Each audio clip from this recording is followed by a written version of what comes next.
unusual afternoon edition of Shenanigans. Hello to you all.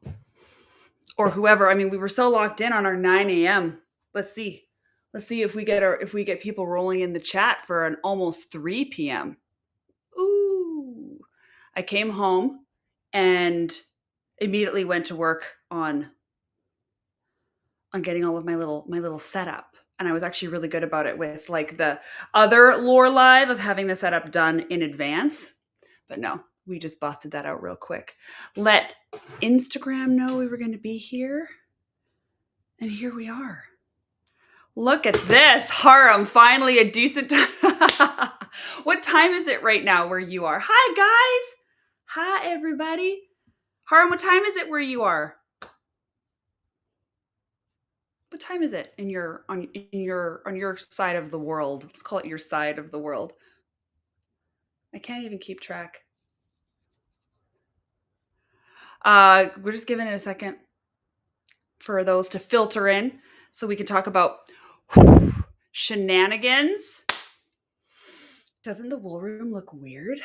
It is 7:30 a.m. Whoa! 7:30 a.m. for Haram. Hi. Hello. Hi, Anne. Hi, Ingrid. Oh, Hannah's here. Hi, Hannah. Finally gets to watch a live, right? Because I'm doing it. Is it because this time or is it because it's a weekend? I get it. Weekday mornings at like 9 a.m. See, that's my perfect time because, it's the beginning. Let's just call it the beginning of my work day, right? And this is what this is for me. We're here. We're working. We're on Mellyknits time. But I think that there's something kind of restful about what's going on. I'm so sorry. I'm just adjusting. We're having a weird... It's the drizzly rainy season we're in. Rain and bangs are not friends, like at all. You get these suckers perfect. Bangs are like having a pet. Every single morning you wake up and you gotta there's like maintenance involved, right? And so you fix them. And then all I need is like the drizzle days in BC. And I think we've talked about this. They go funky all the time. Hello, making dinner and watching. Yay for multitasking. Hi, Giselle.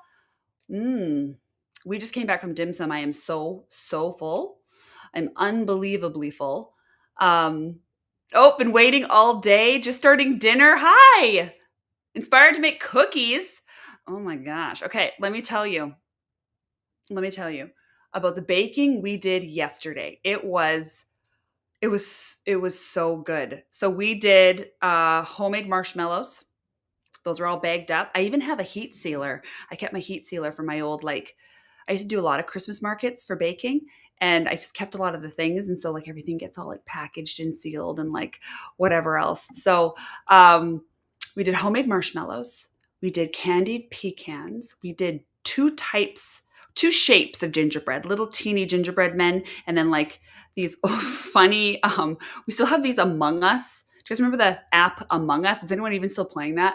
We have these Among Us cookie cutters. So we did the Among Us, but we only have the ghost, and when the guy gets killed and the top of his head just becomes a bone sticking out.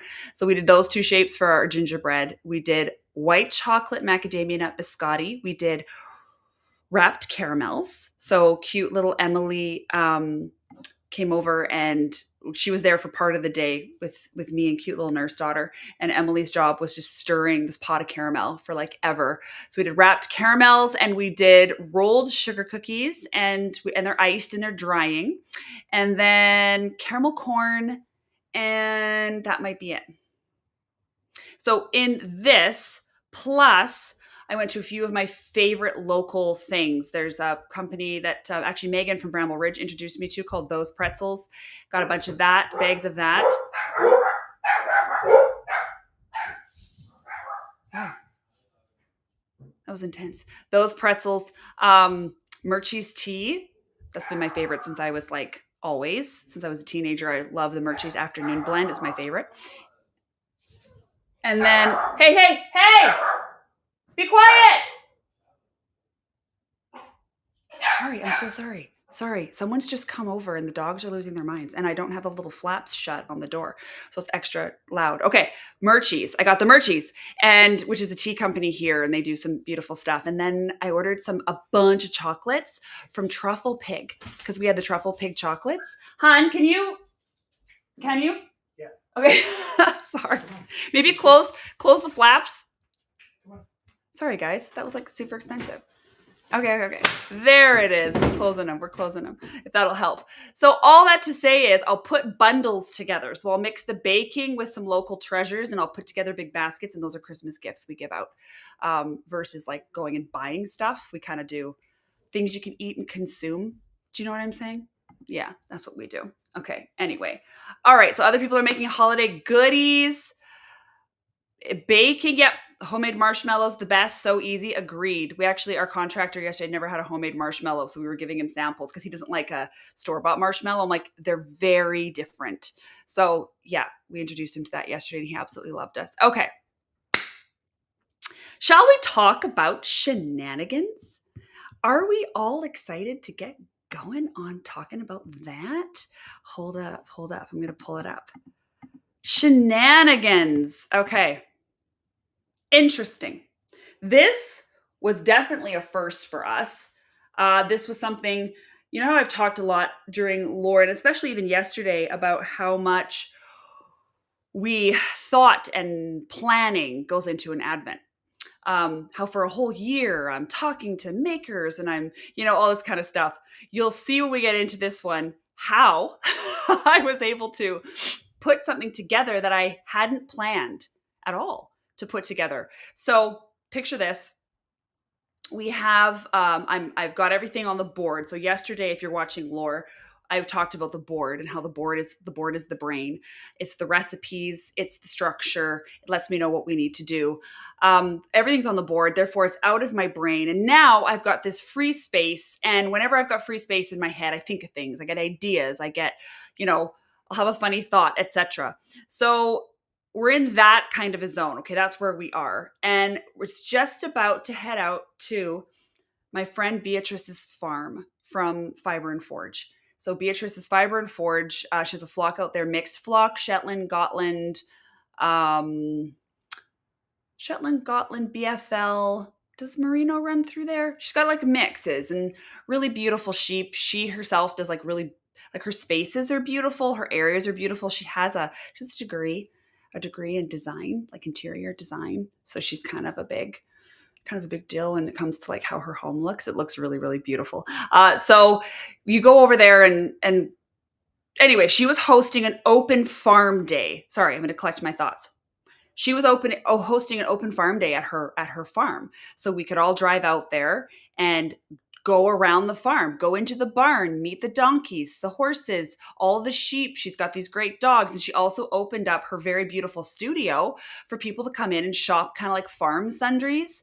So I'm super excited about this. I've been to Beatrice's loads, but it was, because she's a pal, a coffee friend.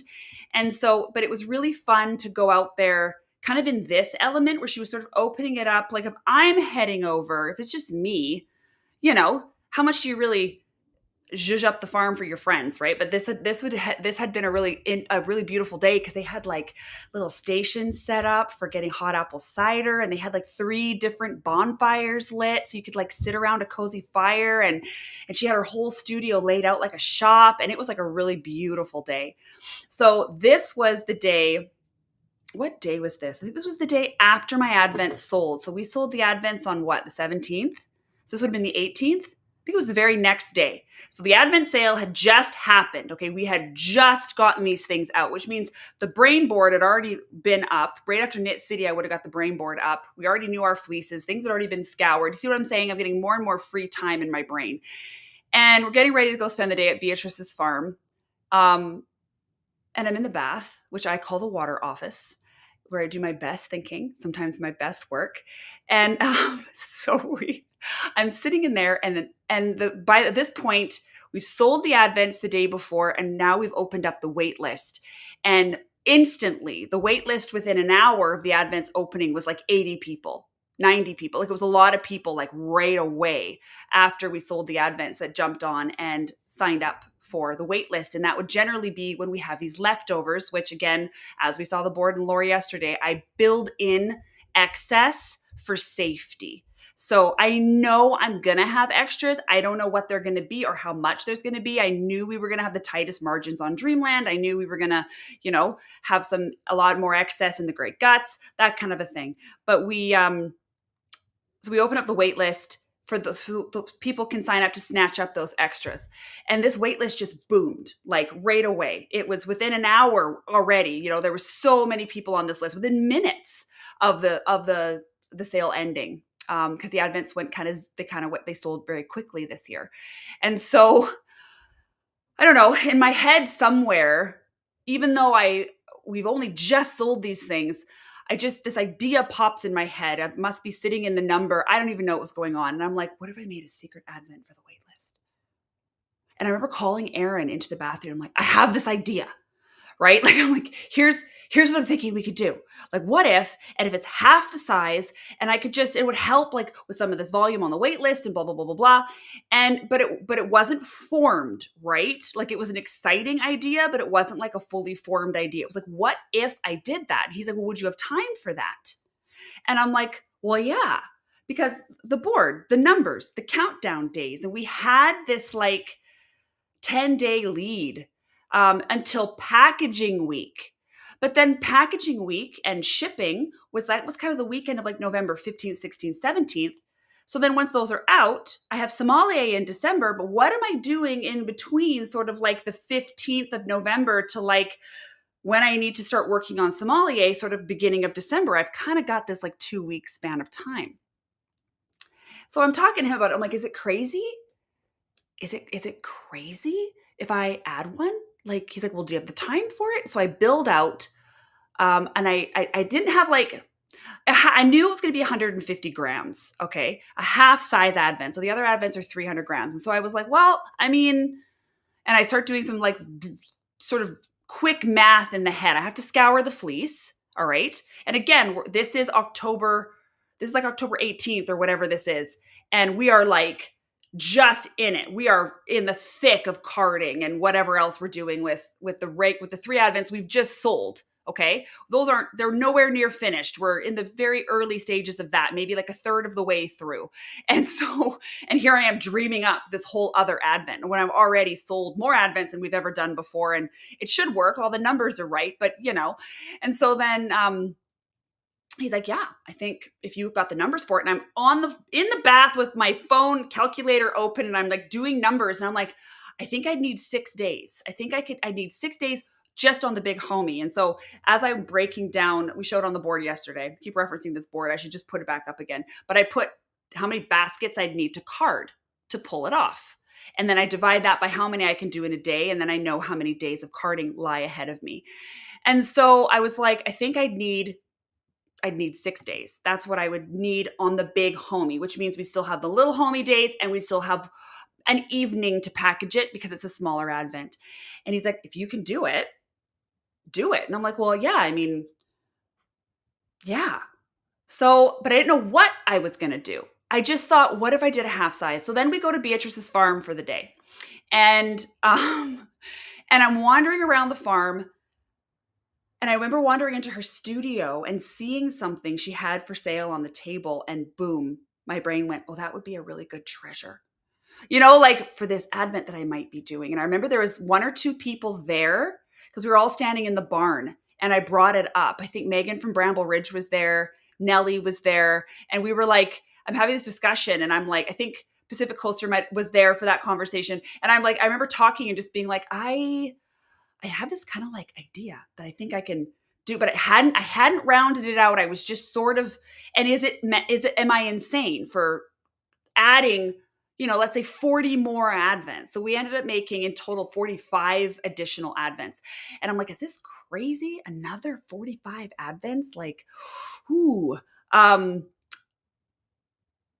So that was it. I was cooking all day long. I remember walking around that farm, sitting by the fire, visiting with people. But as I'm there, my brain is formulating, we're cooking. And again, it was one of Beatrice's items she had for sale on her table that I was kind of like, that could be a treasure. I could get that. It's right here. I think I could pull this off. Like, I think I can get treasures. I think I can get, So anyway, ended up going home. And I was doing the thing I described, I tell you guys that I do, where I circle the bowl, where I like swirl, swirl, swirl, swirl the toilet bowl until everything flushes and I just flush. It was probably 3 days later that I flushed. So just imagine I'm on Big Homie. Oh, I don't even think you can see Big Homie because I've got this Shenanigans thing up. This is Big Homie. I'm just carding away on Big Homie for the advents that I still have to make. A whole bunch of them. And I've pitched this idea to Emily. She was at the farm that day too. Emily was with us at the farm. And I remember Emily was like, okay, like looking at me like, okay, like, but it was a good idea. And I don't know where, I think Shenanigans, I think I had the name before I had the advent. I think the name came to me in the bathtub. It did, because I was at the farm that day saying like, and we're going to call it Shenanigans. What is it? I don't know, but we're going to call it Shenanigans, because just making this in general is shenanigans. Like I put this in the listing on the website. We had no business making another advent. We were already hand processing like 120 advents or whatever we were doing. And like, I'm just, and so we had no business. We should just do what we have and then maybe take a breather. I don't know. But I just kept thinking there's all these people on this wait list and I could do this thing and we'll call it Shenanigans. I don't know what it's going to look like. I don't know what it's going to be, but I know we're going to do a half-size advent called Shenanigans. That's how I arrived at that farm that day. And then I had started getting all these thoughts. And when I get really excited about an idea, I will spend a large amount of time sort of like passively thinking about it. I don't know how to explain that. Like I'm not on purpose thinking about it. This is just happening all the time. It's just like this. And I'll be making dinner and I'll be getting my coffee in the morning and I'll be going to bed and I'll be, having a shower and I'll be driving somewhere. And this shenanigans is just swirling, swirling, swirling. And little moments are coming together until all of a sudden I land on the thing that's going to make this advent what it is. For guts, it was an we kind of went purebreds through the whole thing. Big mix, okay? And it was unwashed. I'm sorry, it was washed, but not carded. That's sort of the parameters there. Delightful. 6 fine wools. Toss in some weirdos. Explore, contrast, compare. It has parameters, right? Dreamland. 1 fleece. Color story. Movement. Melt. I needed the parameter on like, what will this one be? What's this one's thing? How is it? Like, I can't. So I remember just thinking through like, oh, just color-based isn't right. No. And just, you're kind of swirling. And then the day that I landed on it, we were done.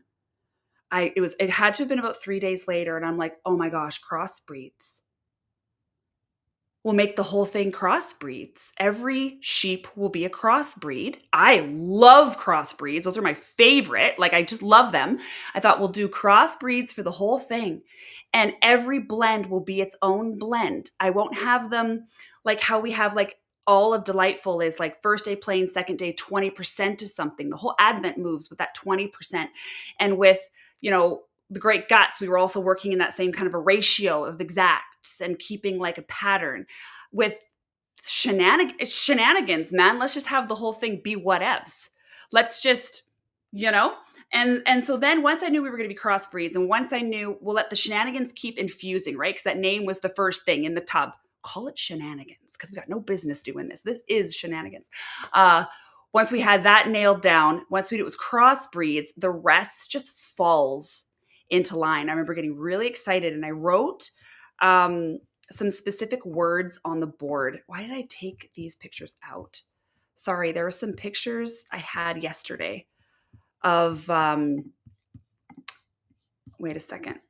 I'm going to find it. There was pictures I had yesterday of the board and I want to find them because I freaked out because I accidentally showed what I shouldn't have showed.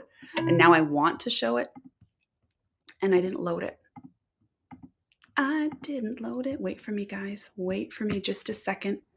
Oh, I've wanted to tell you guys about this advent so bad. This was also the funnest / worst secret to keep for me because I had this dream that I'm going to open the wait list. We're going to build these advents. I'm going to open the wait list and there's going to be a whole new advent that I haven't talked about at all waiting for everybody. And that little thought was so exciting to me. Like, it's going to be like, boom, advent. Like they're going to think they're coming in for leftovers. I made you a whole thing. Okay. So when it went up on the board, let's see if I can, which one can you see better? What if I make myself small? Okay. Top left, Cozy, lived in, patchwork, comfort, restful. Those were my keywords for this Advent.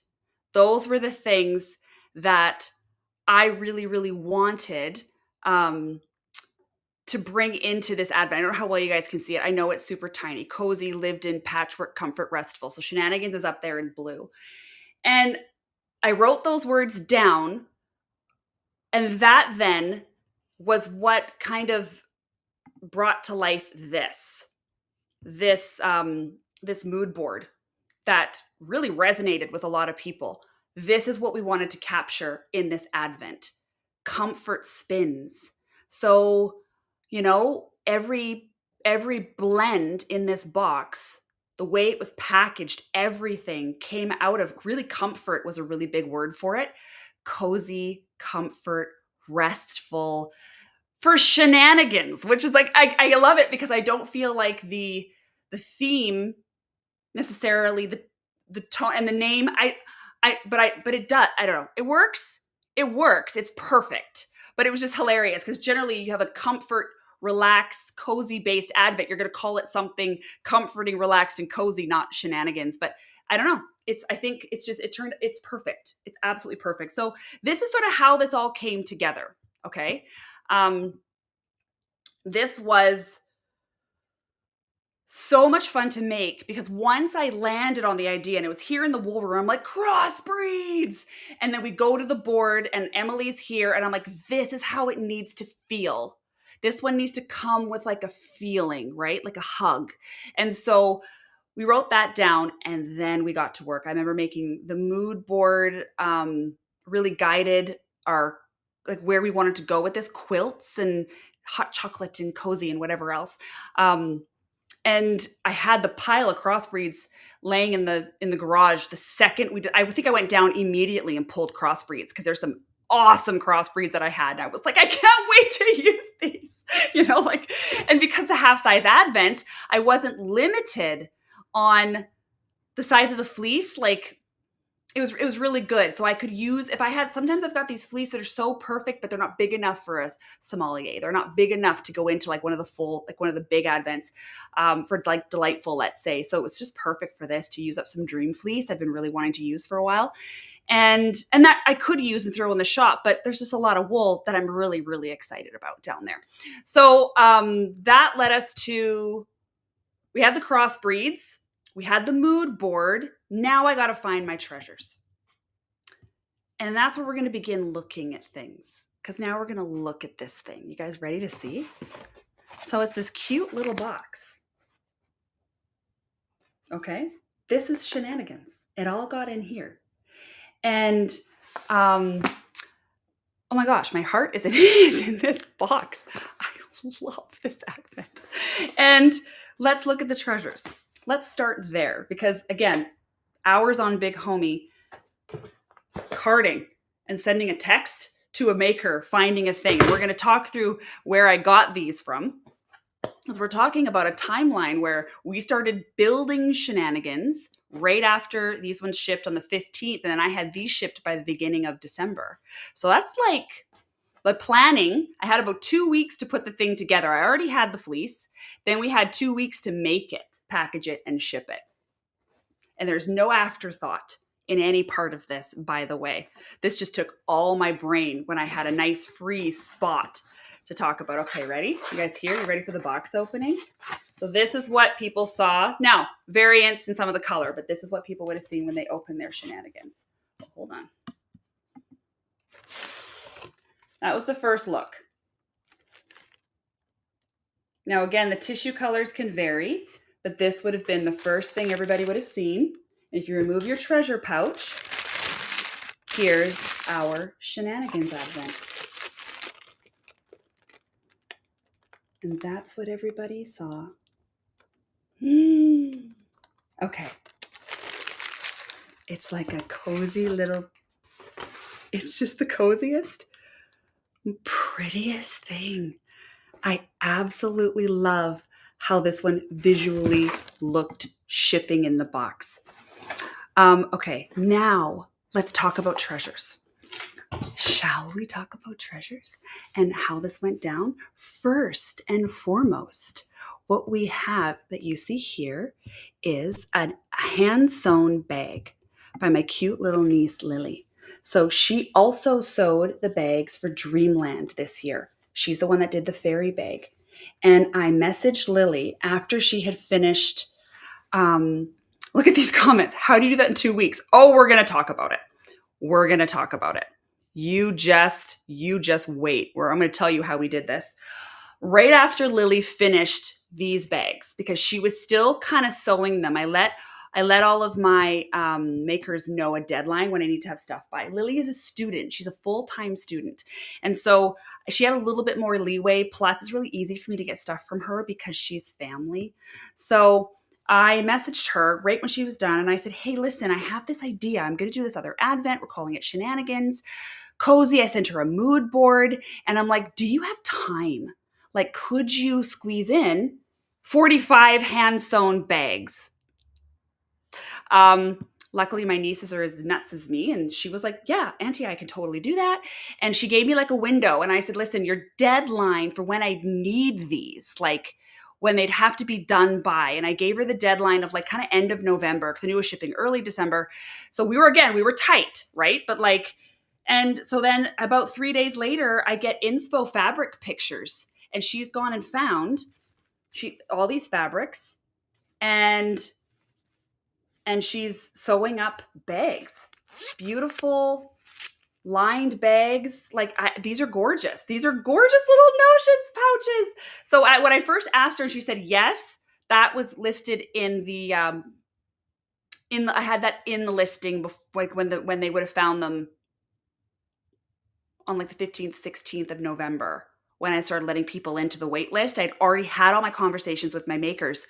They all said yes, but I didn't have any of their treasures yet. That's spooky because when it's the other advents, everything's here long before. Like I've got everything's here. So this one was like, can you? But asking my niece who lives, the next city over, not a problem. So that was our first treasure, is this beautiful little zipper notions bag. It's super cute and it's perfect with our theme. And then you open up your notions bag and it's filled with treasures. Let's talk about what we got. This answers a big part of the question of how do you do this in 2 weeks? Where'd it go? Oh, I had that on the screen the whole time. I call my sister. Hey, sister, who's already been in all my advents. I need you to be in this other one that I'm inventing last minute. What do you think? Can you do up a balm? And she says, absolutely, I can. And so she did this one. This one is the calendula infused organic olive oil, organic shea butter, and Canadian beeswax. There's no scent in this one. This one is just as the beeswax and things smell, which is just like this beautiful, because I was able to send her a mood board and share that with her. That was actually kind of interesting, was to send the mood board to my artists, because generally I'm making the mood board after I've kind of already found all my vendors and just given them like the vibe. So this was sort of fun because I could send them that. So we got this from my sister, this person's mom, right? So already we can get some quality stuff because I got it in the family. And then another one you guys are going to laugh at because, of course, love that balm, feels so good, right? It's delicious. Of course, we had to involve Busted Button. I can't have an advent without Dot, one of my oldest friends. And I messaged her and I sent her the mood board and I was like, okay, listen, we're going quilty cozy. She goes, I got this. And that night, it was so funny. Like within an hour of me telling her this idea that I have, I got this idea and it's going to be like this, comfy, cozy quilt vibes. Can you do a progress keeper? And she was like, on it. And I'm talking an hour later, she's showing me pictures of her cutting these out, and I'll cut it like this, and I'll get the little texture around the edge so it looks like a quilt square, and I'll do like this and this and this. And I'm like, done, do it. She's like, okay. And that was it. That was the only conversation we had. And like a week later, these all show up in the mail from Dot. So she just busts out 40 some odd of these hand cut. So what she does is these are all individual clays, little bits of clays. I don't know if you guys can see, but like she's cutting all this out. So how did she do it? Because she did make a bigger piece the stick man, I don't know how she does this, but she's cutting all this out with clay and then she bakes them in ovens and then drills a hole in it. So we got this. So now these are going to be different colors. So some of them are purples and some of them are reds and some of them, like there's other, she did a bunch of different quilty square colors. But I mean, perfection. We are perfection. We're totally, all our makers are in, right? Because again, we had the mood board this time. Like I do for the other ones too. We're toy. Everything's matching and going, but like this was, anyway. So Dot just whips these out, gets these back to me. And then I was walking through, this was awesome. This was probably my most like last minute one. First weekend of November, the Langley Weavers and Spinners Guild, which would be the next town over, hosts this sale. And it's one of my favorite sales to go to every year because they're always selling their beautiful handmade, hand-spun items. And there's other vendors there. And so I was walking through and there's this artist that was there last year as well. And I bought a piece of a beautiful hummingbird art from her, one of her originals. I love my local artists always. I'm like such a like tractor beam when there's like a local artist at an event. And I'm walking past her table. And again, my head is going, I need art. I need art for this Advent. I have to have art in my Advent. But I'm like, who am I? I could ask Jenica again. I could reach out again, right? Like I'm going for, this isn't one of those ones where I have a year to think about it. This is one of those ones where I need to think about it. And I come and there's Yellow Mel. She's there again. Let me show you this. Yellow Mel, her name is Melissa Peacock, and she's there again. And her art is watercolor art and it's so beautiful. So two things happened. I saw these on her table. This gorgeous, gorgeous art. It's a bookmark. I thought it was so pretty. And I picked it up and she had a handwritten on the back of her postcards. And it's a quote and it says, I will love the light for it shows me the way. Yet I will endure the darkness for it shows me the stars. And I could still well up thinking about it. It's so gorgeous. And that something about that to me felt, this feels like comfort, doesn't it? Isn't that comfort and rest? Like, look at these animals. I'm going to hold it still. Something about the lantern in the dark, something about the colors she's used. It's just beautiful. And so I pick it up and I'm struck. And I'd been looking at her stuff and this was sort of sitting in like one of those card holders and there was like greeting cards and some other things. And this was sitting there and I picked it up. And then when I read that quote, I will love the light for it shows me the way, yet I will endure the darkness for it shows me the stars. And I just stood there in one of those moments. Like I'm a pretty teary person. I'm an easy crier. It doesn't take a whole lot to spark up mist in my eyes. Okay. But I oftentimes I'll feel kind of silly because I can't really stop it. Like all of a sudden I'll just well up and it's happy. It'll be beauty. There was an orchestra playing in the mall today and she was like, I'm sitting there and they rise in this moment, the orchestra, and I'm like, well, that's just beautiful. And my eyes well up, right? Like I'm not sad. It's just, this is my big emotional response. I love all the inspector stories. So I looked at her and I was like, hey, and she had remembered me from last year from buying the OG art. I think she did. Cause I said to her, I bought your hummingbird original art last year or whatever else. I said, listen, can I get 45 of these? And she was like, huh? I'm like, yeah, can I order, like, if I need 45 of these, I'll pay you now, but like, would it be possible to get that before? And I gave her the date. Now this is like November 3rd and I need these before they ship. So she was like, well, yeah, we actually found out we live quite near to each other and she lives right near the printer. Inspo, not inspector, inspo. She lives right near the printer where we had to go anyway to pick up all those art books by Yo-Yo that we got printed. We got Yo-Yo's art back. We had it turned into, the booklet. She's right near there. So when cute little Emily ran out to go get the art books, oh no, that's not what happened. That's what we were going to do. And then cute little Emily ended up at another Christmas market like 2 weeks later. And Yellow Mel was there with the cards and Emily just picked, I was supposed to go, but we were sick. And that's when I got sick. Remember? And I had to leave the internet because I was like Melly down. I got sick and I couldn't go to the market that was near my house to pick these up because Melissa was going to be there. But then Emily, I didn't even know this, was at this market. And she's like, I'm at this artist table and this and this. Do you want me to just pick these up? And I'm like, yeah. So it was so funny. It was hilarious how that happened. And so this art got picked up by cute little Emily, not planned, and brought back to the wool room. It all worked out very, very well. I was very grateful for this. This is super meaningful to me. I just think it's the most beautiful thing. Okay, so this is a bookmark. That's a part of your treasure, and we have an artist. And then very last minute, I message Yellow Mel again, and I said, let's put her name back up so you guys can find her. Go find her on Instagram, will you? Will you please go find her on Instagram and give her a follow? Or even if you don't like following too many accounts, I don't like following a ton of accounts. I don't know if anyone's ever noticed, but I follow very little because I have things I like to see in my feed. And if I have too many things I follow, I don't get to see anything. So anyway, but Yellow Mel's, her account is gorgeous. Her art is stunning. And if you want to just go check her out, leave some hearts, send some kind words, and leave a comment. It's so cool for us artists when you're out there and you can just, people are engaging with your stuff. It's awesome. So I messaged her like so last minute. I'm talking, we're imminently shipping these things. And so this would have been last week. Beginning of, so not this week we've just had, but the one before, I message and I'm like, oh my gosh, every Advent has had a sticker, like a sticker that goes with the Advent. I don't have a sticker for this Advent. Do you have some kind of an art? She had already seen the inspo because I really wanted her to see how much her art kind of matched the Mellyknits inspo. And do you have a sticker of some kind? We need it to say Shenanigans. I can send it to my printer because they can do things next day. I can go pick it up, like quick.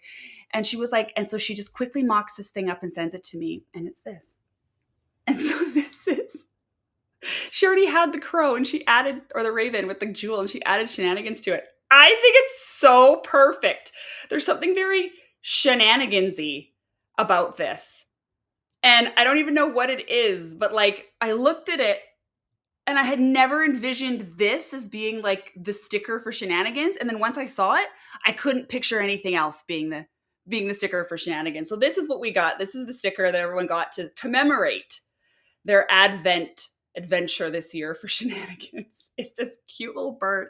So that was super last minute. I did, though, because I knew we were doing this back in October, get Marina from Batty Fibers to color me custom colored Mellyknits spin cards. So a lot of our Advents come with these custom colored spin cards. We have normal ones we use for shop updates, and then we get, I don't know, I like details. And so having these match the mood boards and the color themes it's just a fun little extra. We don't have to do it. I could send regular colored spin cards, but something about having it match the Advent is just better. So all of our Advents, not Dreamland, because that one didn't get spin cards. I had one big master spin card because it's all the same wool base, but the other Great Guts and Delightful got custom colors, and then we got this one done. So there is custom color cards because, again, I had that mood board done fast and first. So Marina was able to dive in. And then this one was the craziest one. You guys are not going to believe this story. Talking about stuff that we get done, what is possible to do last minute. I just so happened to, mid creating this, right? Again, timeline, insanity, shenanigans. Timeline is absolutely like we're talking mid-October to sort of like, I've got till the end of November. We've birthed this idea. I need a few days to figure it out. Got it. Got my mood board. Go. Off she goes, right? Fleece were here. So that saved me a lot of time. I've got 300 fleece in the garage. So that wasn't an issue to go down and find some amazing crossbreeds, which we're going to talk about in a second. It was, but during this time, as I'm collecting treasures, I come across in stories someone who's knitting, they're coming up with their own pattern based on one of my speed dates. So if you're unfamiliar with the speed date, it's a product we have where you get 5 little nuggets of wool. They're all about 20 grams each. So it's 100 grams total. And these 5 little nuggets, you get 1 pure fleece to spin, see who it is. So let's say we did this with Hans, okay? And then You get to try Hans with 50-50 alpaca, Hans with 50-50 merino, Hans with 50-50 Icelandic, Hans with 50-50 goat, or whatever I do. I try to hit different categories. And what a speed date is the idea of two coming together in rapid succession. So the one remains, but the other one cycle through, and you see who the best match is. That kind of idea of moving down the table at an actual speed date. So that's where this came from. This idea of speed. Sorry, that's where this came from. But I sell these, and they're popular. People love their speed dates. And spoiler, everyone always likes the alpaca day best. I mean, duh. It's 50-50 alpaca with a fleece is lovely. But like, that's the one they always all like the best. And I always throw in something a little tricky just to see who does like, the superfine merino that I threw the Navajo churro in or something like that. But anyway, so Ev had a speed date, and she was working out a pattern that would kind of take these 5 smaller amounts and work them up into one continuous thing. And I see it in her stories, and I'm like, oh my gosh.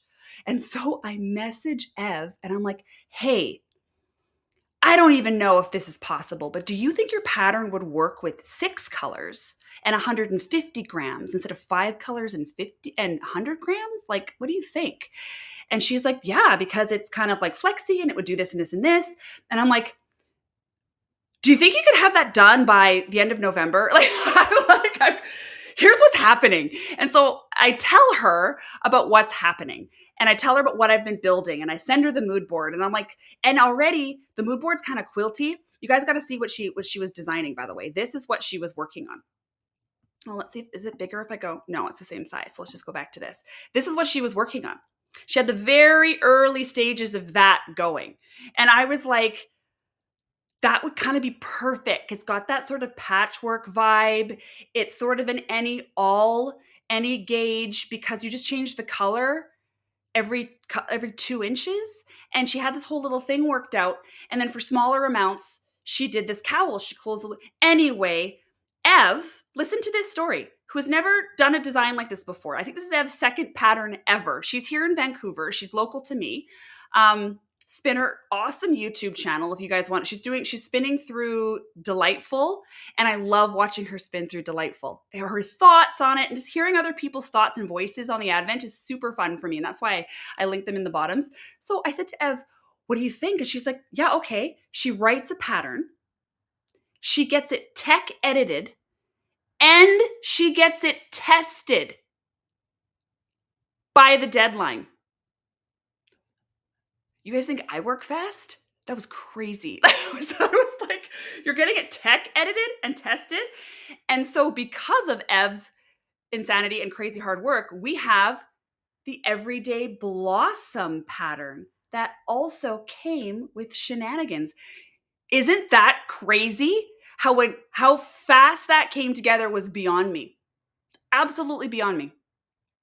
Everyday Blossom, this came with, so the one here that came in the Advent, Ev, I'm so sorry, I didn't get it printed in color. I didn't have time. Because I got the pattern back, seriously, like the day before we were shipping these things. I got the pattern 2 days before the pattern came back to me.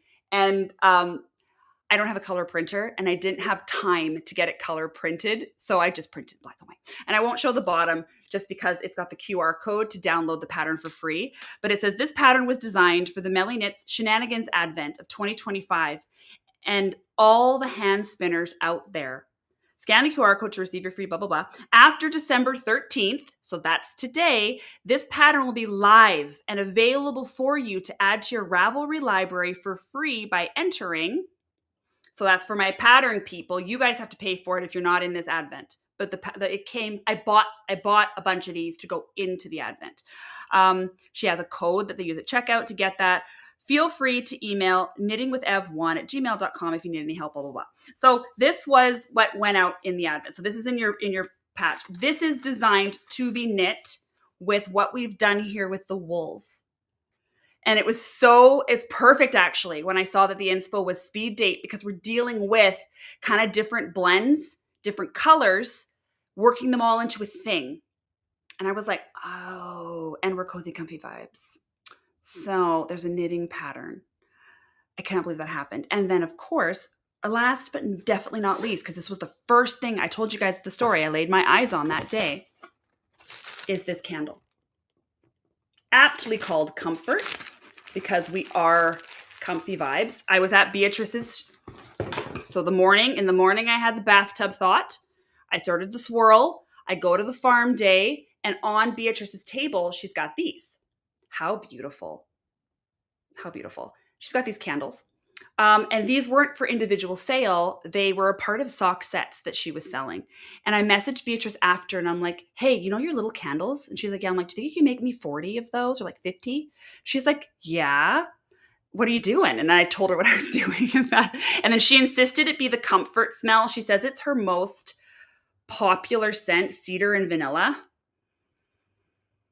And that she says a big winner. It's one that people really, really love. I love Beatrice's candles. Her campfire one is my personal favorite. So of course, that's what I asked for initially. She was right in insisting it had to be this. And this is again why Mellyknits Advents I think what makes a part of these why they are received well and why they're special is because it's not just my voice. Like it's not just my decision, my idea. Oh, hold on. I'm going to put this up, by the way. This is for Ev. It's not just my voice, my decision, my idea. Like even that sticker coming in from Melissa at Yellow Mel. My sister saying, for this one, unscented. For comfort, let's just go with that earthy scent of the beeswax. My niece saying, yeah, Auntie, I got this. Off an inspo board, and she just went to town, and I just trusted her to do it. There's a lot that happens here. Oh, hold on. Let me put Beatrice up. This is Beatrice's info, by the way, for the candles. She does sell them on her website. I do believe, though, she's only shipping to Canada currently. So there's a lot of other creativity that doesn't come from here that is in this box. I did not request this art. This came from Melissa outside of me, right? I just happened to look at it and go, ooh, well, that's perfect, right? And the sticker, I love it. Ev was already working on that pattern for her own purposes, for herself, to knit up a speed. Her mind worked in that way. I am so not designy like that. Her mind worked in that way. She was already building that pattern when I said, do you think it would work for this? A slightly different application. She was like, yeah, I think it would. And she got it pattern tested and she got it tech edited and like did that whole thing. Dot, I just said cozy comfort vibes. She's the one that thought up a quilt square. I wouldn't have thought up a quilt square. I wouldn't have. That would not, I don't sew. So like my brain wouldn't have gone to, oh, we'll make it look like a quilt square. And then Dot knew what was possible in her art medium to pull these things together. And then Beatrice had this candle for other purposes. And I looked at it and was like, that's perfect. And then she was the one who goes, it needs to be the comfort scent with what you're doing. And I'm like, done. I trust you. So that's how we pulled off the parts of the Advent that separate it from just being wool and just being the snacks. You know what I'm saying? What makes an Advent different and special this season? Why do we all buy them? I really love treasures in an Advent. I really, really love them. And I feel like I'm buying myself a little gift. I bought 4 Advents this year. And like when I get those little special somethings, I bought it for myself, but I didn't even know what I was buying because I trusted the maker to put all that together. And I love it. I feel so treated. So in this case, when we're talking about timelines and everyone's saying, we're all talking here like, I can't believe you did. Okay, here's one. I love this one. I can't believe you did all this mid-Advent and postal madness and sickness. You're perfectly insane and we love you and your brain hamster. I had that conversation with myself, though. I did. I'm like, is this crazy? Is this too much? And so initially I had said, I'm just going to do 20. Even if I just do 20, because I'll probably get other 20 things off the wait list. And that'll kind of like we can get, and then plus the blended bats, I think I can reach a certain amount. Aaron goes, I think you can do 40. I'm like, okay, I can do 40. Like he's like, I think you can pull off 40. Like if you can pull off the wool and if your people can pull off the quantities for these, do 40. I'm like, I can do 40. So there it is again, my husband. Ever the, he believes in me, man. That man believes in me. And we just absolutely loved it. So So that's how this came together. And that's how it came together so quickly is I was sort of either related to the people in it or they're already my friends like Beatrice, and I was at her house on the day of conception and saw those candles, or I'm already at a market that I'm just at and there's this perfect art. Do you know what I'm saying? That just so happens to show up at another market where Emily can pick it up. And it was very, very easy. Everything was green lights. Everything, it just felt like a bunch of green lights, like open doors, breeze through them. Everything came together seamlessly, perfectly, on time, and was beautiful. And so for that, I'm super grateful because we were able to pull off a well-intentioned Advent. I would never sell an afterthought, ever, ever. And so this was great because while it was quick, while like arriving to this was fast, no part of it was afterthought. It all just worked. I don't know how else to explain. How do you explain everything I've just told you about the pattern, about Beatrice's farm day? That day happens to be the morning I think we should do this, happens to see Ev's pattern, happens to have a sister and a bunch of nieces that are super creative and they're like, and they love making, and I don't know, like it worked. The whole thing worked. It was crazy. And I'm so grateful. This is good because of all the good people behind the scenes who lent this Advent their expertise in their area. And it takes the pressure off. I don't have to be good at everything. I can just be good at wool and organizing people. And from that, we get this beautiful, absolutely stunning Advent. Okay. So obviously, once we had the mood board together, very early on, I was able to tell my son-in-law right when he finished stamping all the cards for the other Advents, I'm like, we got to do Snowflake. He's like, okay.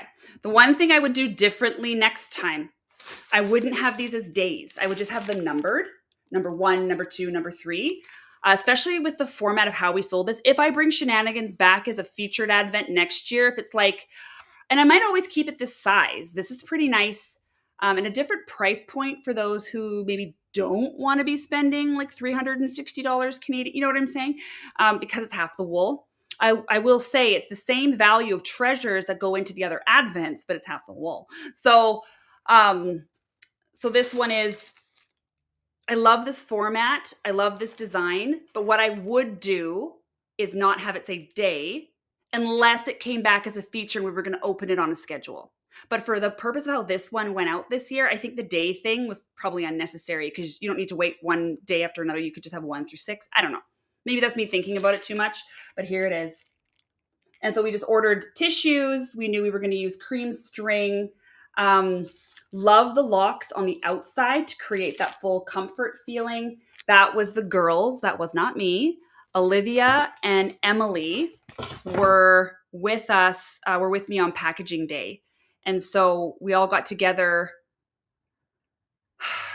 Monday, Tuesday last week to package this thing up. And I'm just remembering now that I have pictures of how beautiful the table looked filled with these baskets. So I'll get that uploaded and then I'll show you guys once we look at the wool on putting it together. But packaging week was easy peasy lemon squeezy. It wasn't any kind of a trial. It not packaging week, sorry. It was packaging evening or day. It was a day.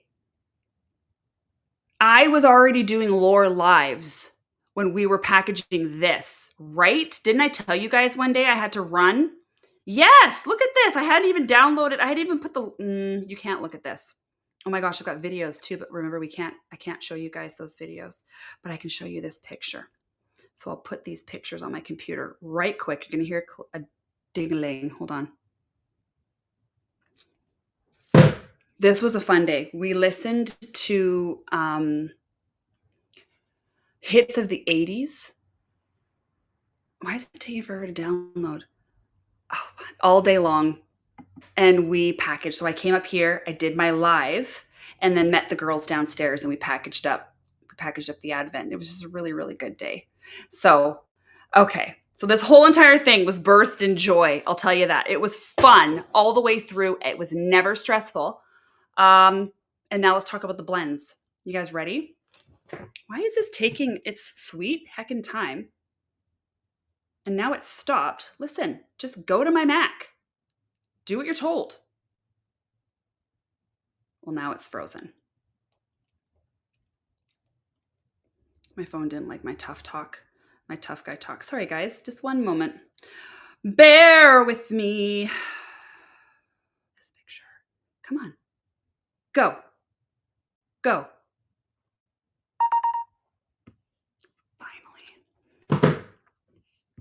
Finally.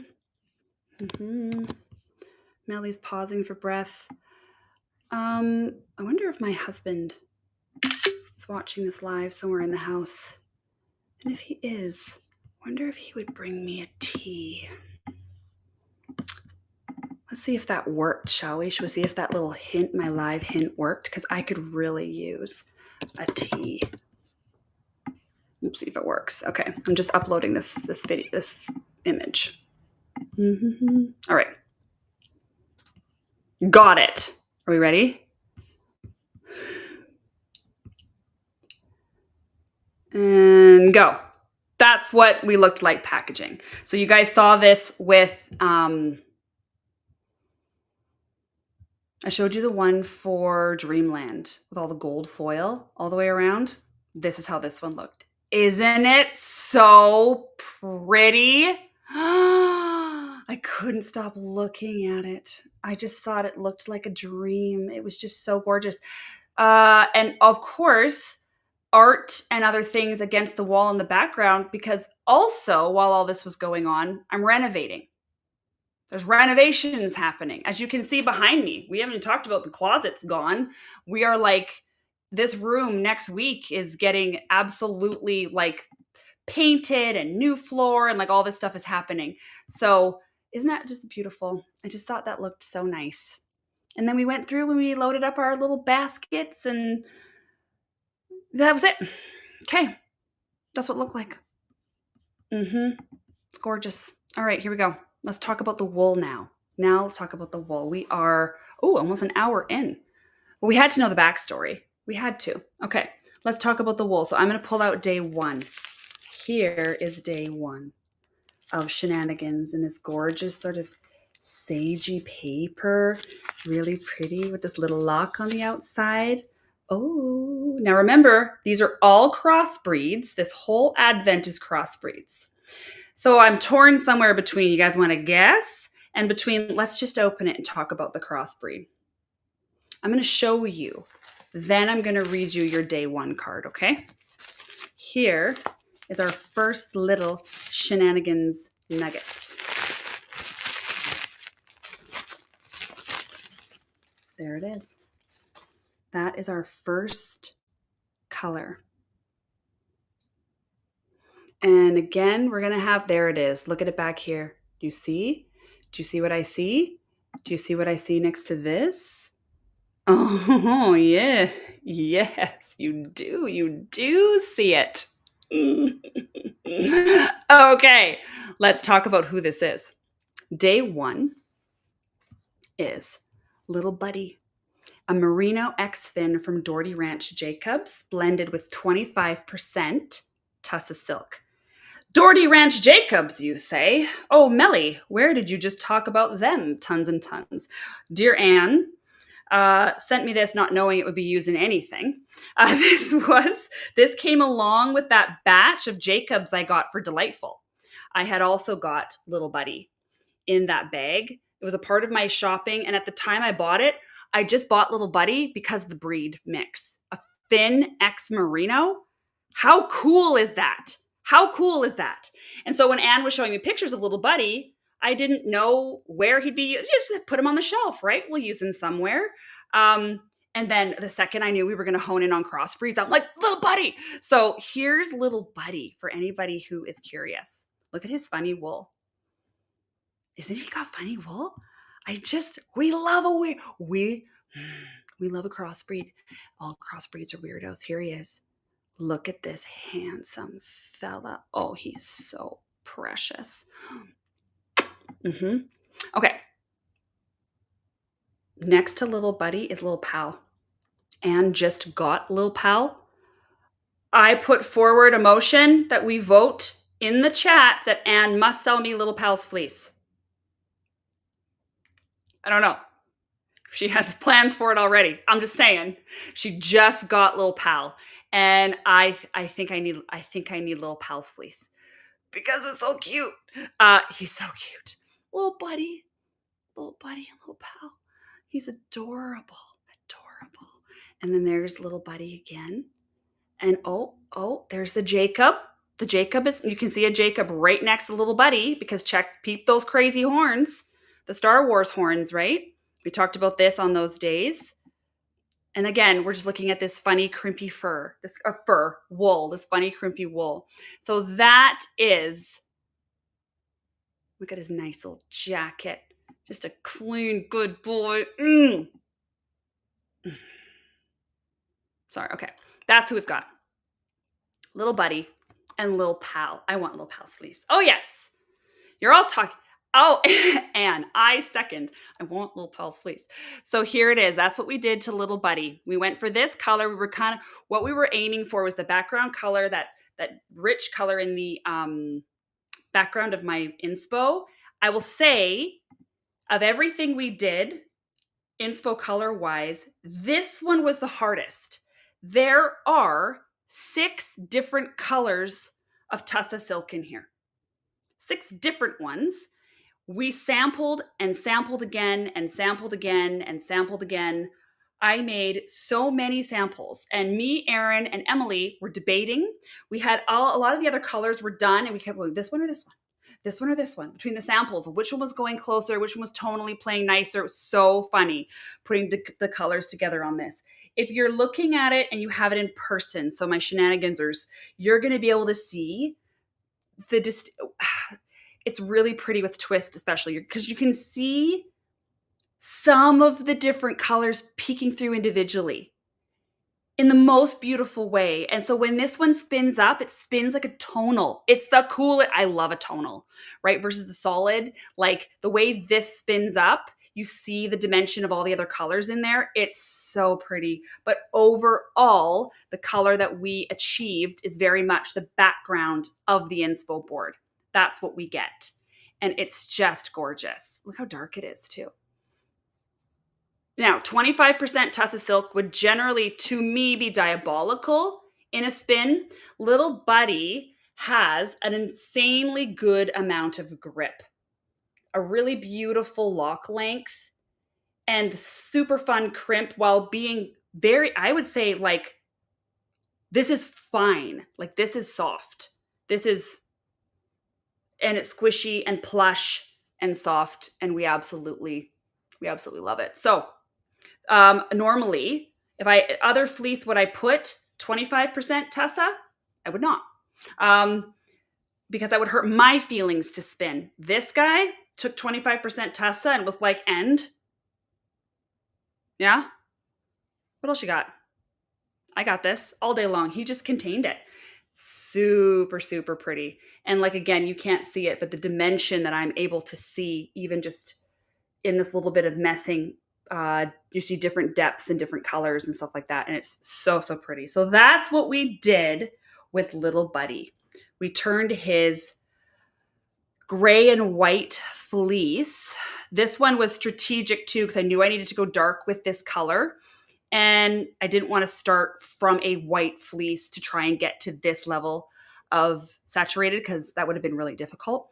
So starting with a fleece that already as its base was gray, because there's quite a lot of gray in this fleece. The gray also lent itself to that restful,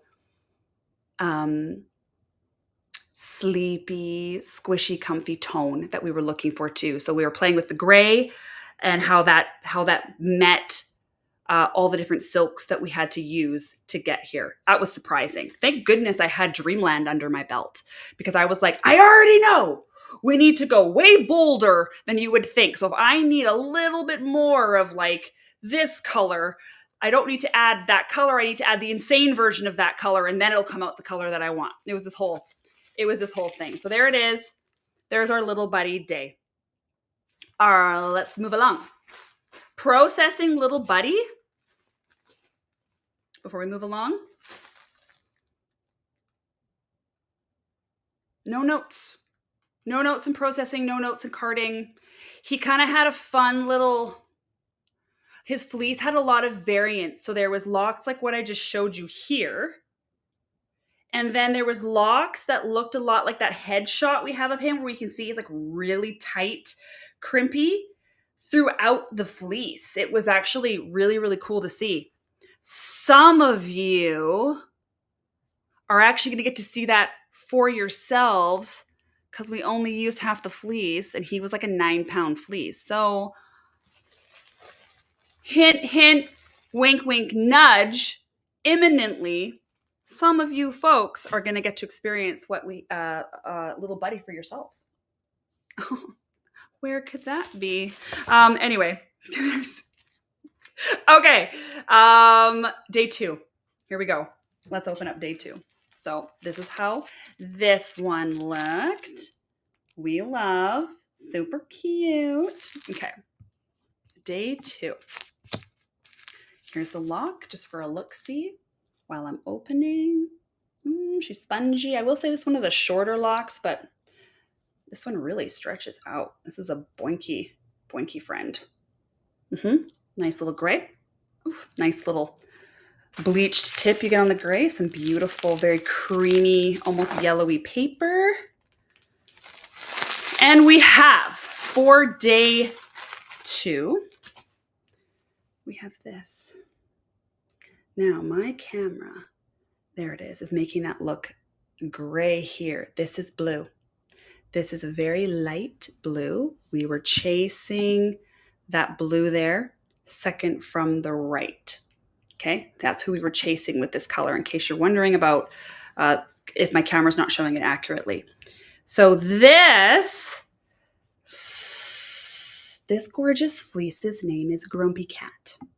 And this is a CVM X BFL from here in BC, from Rebecca Neen. And we blended this one with 10% yak and 10% tussa. And that is what we have. This Grumpy Cat is hilarious. So I came across this fleece when I was in Barrier, BC this summer at the Western Canadian Young Shepherds Show. So that's the same place, if you've been watching Lore, where I met Wingnut's mom, Arloa Farms. That's where we met them. So I was up there with Lynn from West Coast Color. I was involved in judging. So Lynn was brought up there to judge the wool at the show and to start doing some education for shepherds to be selling their wool and not just composting it or binning it. And I went up to help. And then Lynn also had me judge the fine wools because Lynn had entered her own CDMs from her flock, West Coast Color. And so ethically, she obviously cannot be judging the fine wools if her fleece are entered. So I judged the fine wools. And of course, Lynn is like a level 2 judge here in Canada. And so obviously, you know, I can rely on her. I was with her for all of her judging. And then I've been a part of other judging and all that kind of stuff. And so it was awesome though, because it was my first real time being a wool judge all on my own. And because she obviously can't give me input, but it was funny because a few times I'm like, okay, Lynn, this is what I would give this fleece, but here's my judging card. Tell me if you think somewhere my perspective is wrong, I've gotten it wrong. And she would look through the notes and she would go, nope, Melly, you're 100% on. I was like, yes. So it was really, really great to get to check in with such an experienced wool judge, such an experienced fiber person. Like Lynn's awesome. So anyway, I'm there and Lynn knows Rebecca. Lynn knows her, and Lynn knew this fleece. And I can't remember if I judged. Did I judge Grumpy Cat? I did. I judged Grumpy Cat. I had the judging notes somewhere. But Lynn was funny because she was trying to populate the table more than it was for this wool show.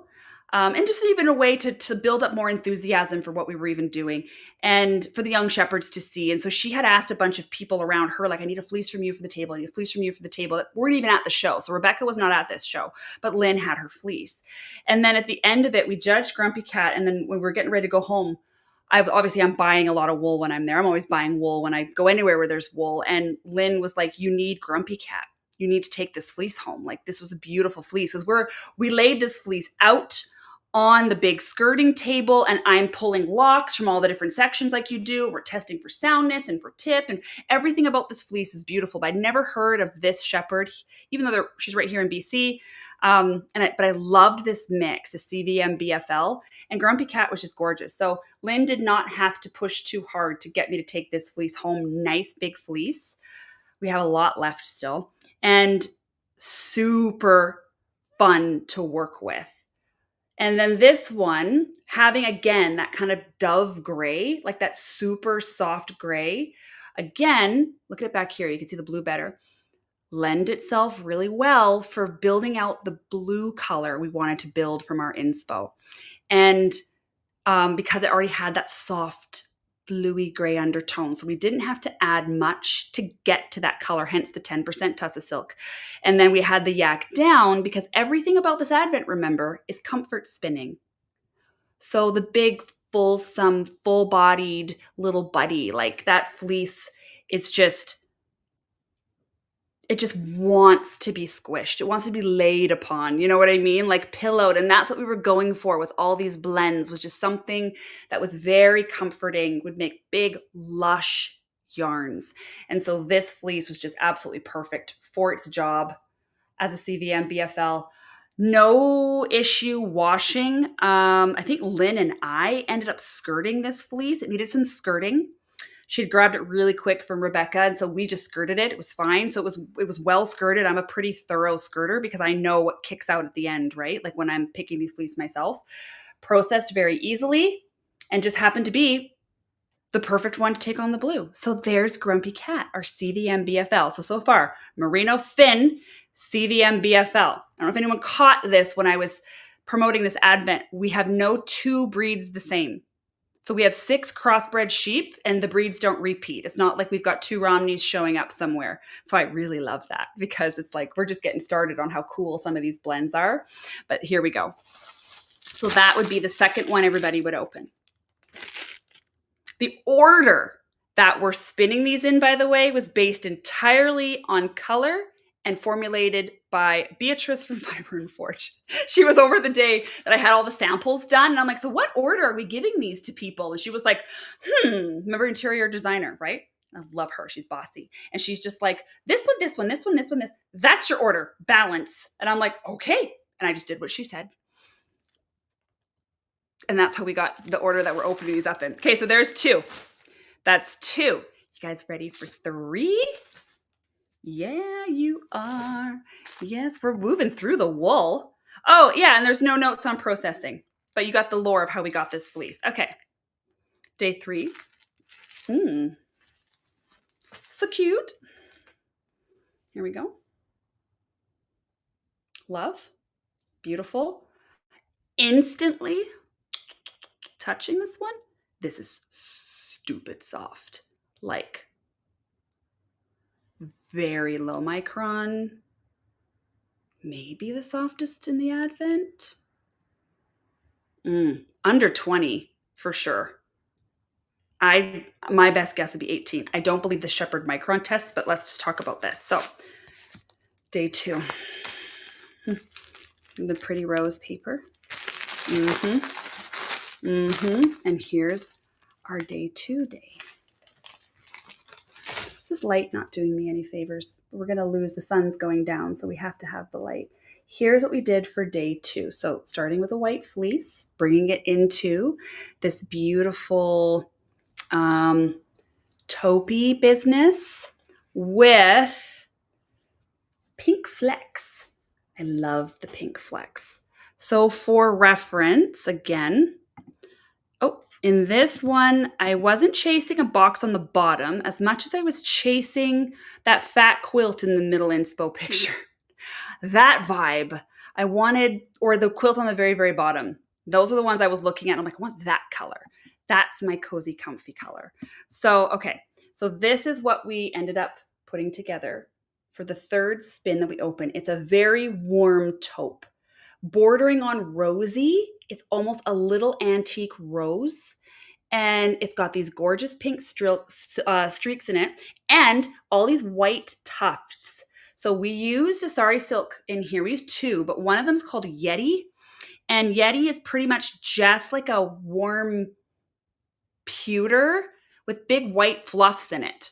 That's it. It just is, it has no streaky bits. And I used a different sari silk to get the streaky bits in and to go a little bit more of this kind of like, I don't want to call it gold, but kind of. There's like a rosy, like a rose goldy, like a light, I don't know, whatever. That's what we've got going on. Okay. Isn't it pretty? Yeah, it's like a rose print, someone just said. Exactly. So this color, loved. This one we nailed second try. We got this color second try. This one took us 3 tries. So it was like 17 tries. So before we got there. So this one, let's talk about what this one is. This is a Targhee Debulé from Nancy Ortman in Montana. Nancy Ortman is not new to my shop. We love her cormos. She got great cormo, great prices. They're uncoated. So it's a fine wool with VM, which can be really tricky. But wow, if you're up for it, holy smokes, like the payoff, they're so soft. And again, like a really good price. Doesn't have a website. I don't believe, oh, it says Nanny. I don't believe she has, I email Nancy Ortman. That's how I get a hold of Nancy I got Targhee in my mouth. That's how I get a hold of Nancy. And every year I just kind of reach out, hey, or she reached out to me. She has me on a mailing list. And then she'll just let you know, like, I'll just say, I want, this many gray cormo and this many white cormo. And I want like these Targhee W. She'll kind of let you know what she has. And then I just go through pick. And then she just ships them all up to me and I get one big batch every year. So this came through in a big batch that I had ordered and I'd gotten a few Targhee WLAs. This has been in the Mellyknits shop.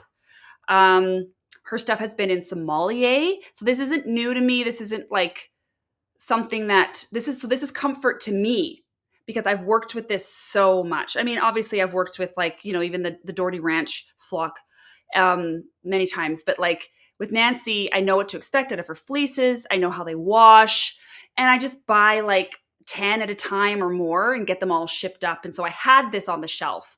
I think I just recently had a Targhee WLA, maybe at Knit City or went out one of my clubs. Like I had just worked with one. And so it just like right away in my mind, I'm like Targhee WLA, very fine, very soft, and just blended up beautifully with sari silk. And then of course, to be extra splashy and to also lend into this color we were going for, we put 30% baby camel. That's a lot. That's a lot of baby camel. 30% is nuts. And in a way where you're touching, like what you're touching here is crazy. So someone's asking, is it a lamb? It's such a fine micron. This is not a lamb. Targhee, so Debulé is a French merino, kind of. I guess Rambouillet is like a French merino. So Debulé comes from a Delaine merino and merino. And get a Debulé, whatever. It's one of the merinos. And it's very soft. And then, of course, a Targhee is very soft. It's a fine wool while also being like really plush, like super plush. Targhee is one of those, a couple days back in Lore, we were talking about fleece that where do you put them on like the auction table when they're kind of new world breed. So Targhee is another one of those like North American developed ones where once upon a time, someone gifted a sheep to a president and it got bred out for blah, blah, blah. Now we have Targhee. Targhee is one of those. So Targhee Debulé, just diabolical, just stunning. And then 30% camel. That's a heavy-handed dollop camel. Big heavy hand. And then to add just a little dash of sari silk, 10% sari silk. But of course, one of the sari silks not being a chunky one, filled with all the colors that we normally see. So all we see is just the pink streaks, lightly pink streaks and white pillowy tufts. So when you spin this one up, you're going to see these white tufts or like fleckies throughout. Anyway, that's what we got. It is silly, silly, silly soft.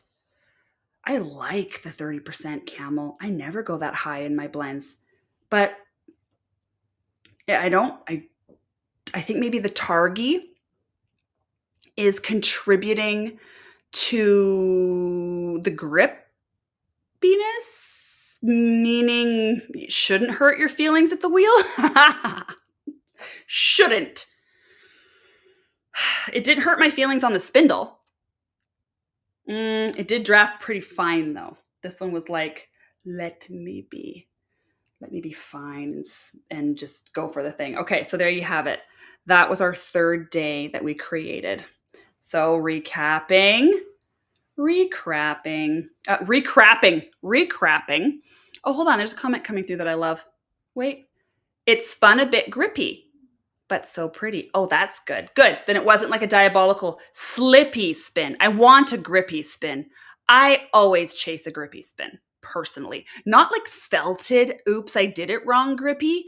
Like the fleece itself, and which woolen spinning and which I do woolen prep always lends itself to grippier spins because we have chaos and disorder amongst the fiber types versus comb top where everybody knows their direction and those can slip.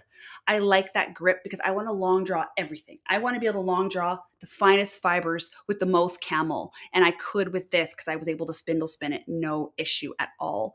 So for a recap, here's where we're at so far in our palette, okay? This is our recap. We have, let's put Nancy away. We have got Little Buddy, Merino Fin, Grumpy Cat, CVM BFL, and Targi Debulé. Those are our three so far. All lush, am I in frame? All lush, all soft. And I'm loving this palette. And again, because this is a part of our journey, you can see how we're building out according to our inspo. Okay, let's go for the second half. How's everyone doing? Anybody need a potty break? We're all okay? Everyone's fine? I could use a hair elastic. My hair is really bugging me today. It's all up in my face. It's all up. I just want it to go. I need it up and out of my way. Okay, maybe I'll just braid it. So yes, let's go on to the second half of this Advent as I remove my hair from the equation. Driving me nuts. Susan Bove, I am totally spinning this Advent on my supported spindles. Nice. Okay, good. Holy smokes, I didn't know she had anything other than Cornmeal. Yeah, she's got Targi Debulés, dude. She's got Targi Debulés. Get after him. She's got a lot, too. She's got a big flock out there in Montana. So, again, like you will have VM all up in this Advent. Okay, all up in that fleece. You will. And it is hard to remove. It is. So VM doesn't naturally want to leave the Cormo or leave the Targi Debulé. So just like keep that in mind when you're processing these. Combers, you're fine. You'll lose half the fleece, but you're fine. But you get all the VM out. Whereas carders, just expect you will have VM in your fleece. So if you're good with that, she has a great price and the wool is amazing quality. That's all I have to say about that. Okay, let's go. Shall we keep going on our little journey? I'm going to put day 3 away. We're not away, just next to me here. I better move this. This is going to catch on something. Whoa, his teeth are falling out. That's how you know. Aaron has to replace these cloths all the time. These are our little burnishing brushes, and their teeth fall out all the time. Okay, let's go to day 4. Another creamy yellow friend. Oh, look at this. Look at that long, babe. This wasn't even one of the long ones. This was so good. So good. So good. Right away, we're information. This to me is information. Always information. Information. Look. When we talk about the locks being that, I'm holding the very tippiest tip. Okay? We learn things about our spin, our yarn, what it could possibly knit like from this. This could even help us guessing game what kind of a breed could be in here. This information. I love it. I love some good information. What does he tell us for information? Oh, see what I mean? This is even longer than the last one. Doesn't want to like flop. This one's like absolutely noodly. This is Dutton when he hits my lap and turns into an absolute noodle. Okay, here we go. Let's see what this one's telling us about. Number 4. Oh, someone guessed, ooh, a Wensleydale mix. Oh, hey, comments. Okay, here's this one.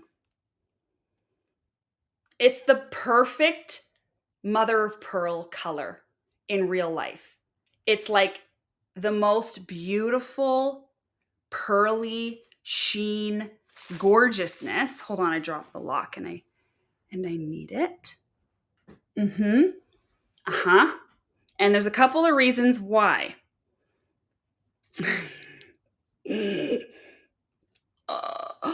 Look at that. Do you see the reflection in there? That's from the lock, okay? I didn't necessarily put anything super shiny. Look at that thing. Look at it glow. I mean, it's just crazy. So right away, information-wise, we know there's got to be a long wool, correct? There has to be. Look at it. The camera can't even properly pick up that color because it's just like the shiniest thing. So already this was lending that way. It was a no-brainer to choose to pull. We knew we were going to put a cream fleece in. It just vibes so well. Literally cream in the inspo, okay? It's the coffee cup, it's the corner, it's the quilt, it's the snow, it's the bat. Like, of course, we're doing a cream day. And this fleece jumped out at us as being the most beautiful mother of pearly cream day.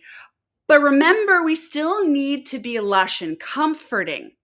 We still need to be plump and soft and welcoming. And I don't know that those are words I would ever use for long wool. Plump, soft, and welcoming. I mean, soft, sure. Plump, no. Welcoming, depends on how you feel about long wool. This worked because it's a cross.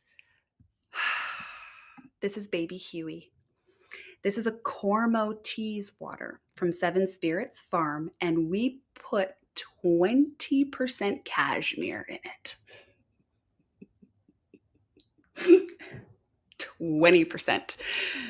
That's a lot of cashmere. This bat is ridiculous. Ridiculous. Look at the comments. It's like a pearl necklace. Wow, the luster. This one said, okay, I was afraid to spin this one because I haven't spun long wool, but it was a dream. Typically so Teeswaters, they're in that category of like long wools that are like MF and long wools. Like they're not gateway long wool, entry to long wool that's actually masquerading as something else. No. Teeswaters. Have you guys seen a Teeswater? I didn't put a picture up of a Teeswater. They're those, they have like locks this long that just like dangle off their bodies in like intense curls. Teeswaters are hilarious. Can I get us a picture of a Teeswater real fast? If I can, if it's not that hard, yes, I can. Give me a sec. Look at me fly. Watch me soar. Okay, we're gonna show you guys. Here's. I just Googled images Teeswater. Let me make myself small. Here's Teeswater. Look at these things. Look at this. What is that? Look at that guy. Look at this guy. See what I mean?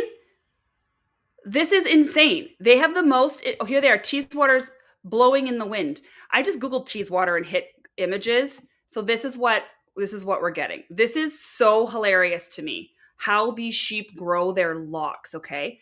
This is a long wool's long wool. It's not messing around. The Teeswater's not messing around. You guys saw that, right? Yeah? Okay, perfect. Okay, I hope you guys, did you? I've been having like moments these days with showing the internet yesterday. Someone confirmed that you all just saw that, because yesterday we couldn't see the vicuña when I kept showing it to you. So just someone tell me you just saw those tease waters and I wasn't just like staring into a corner of your screen for 45 seconds. Okay, yes, you guys saw it. Perfect. They're like a weeping willow tree. This comment's about to come in. And absolutely, they look like a weeping willow tree. So the long wool, this is a long wool's long wool. We're not messing around. But we've blended it with a core.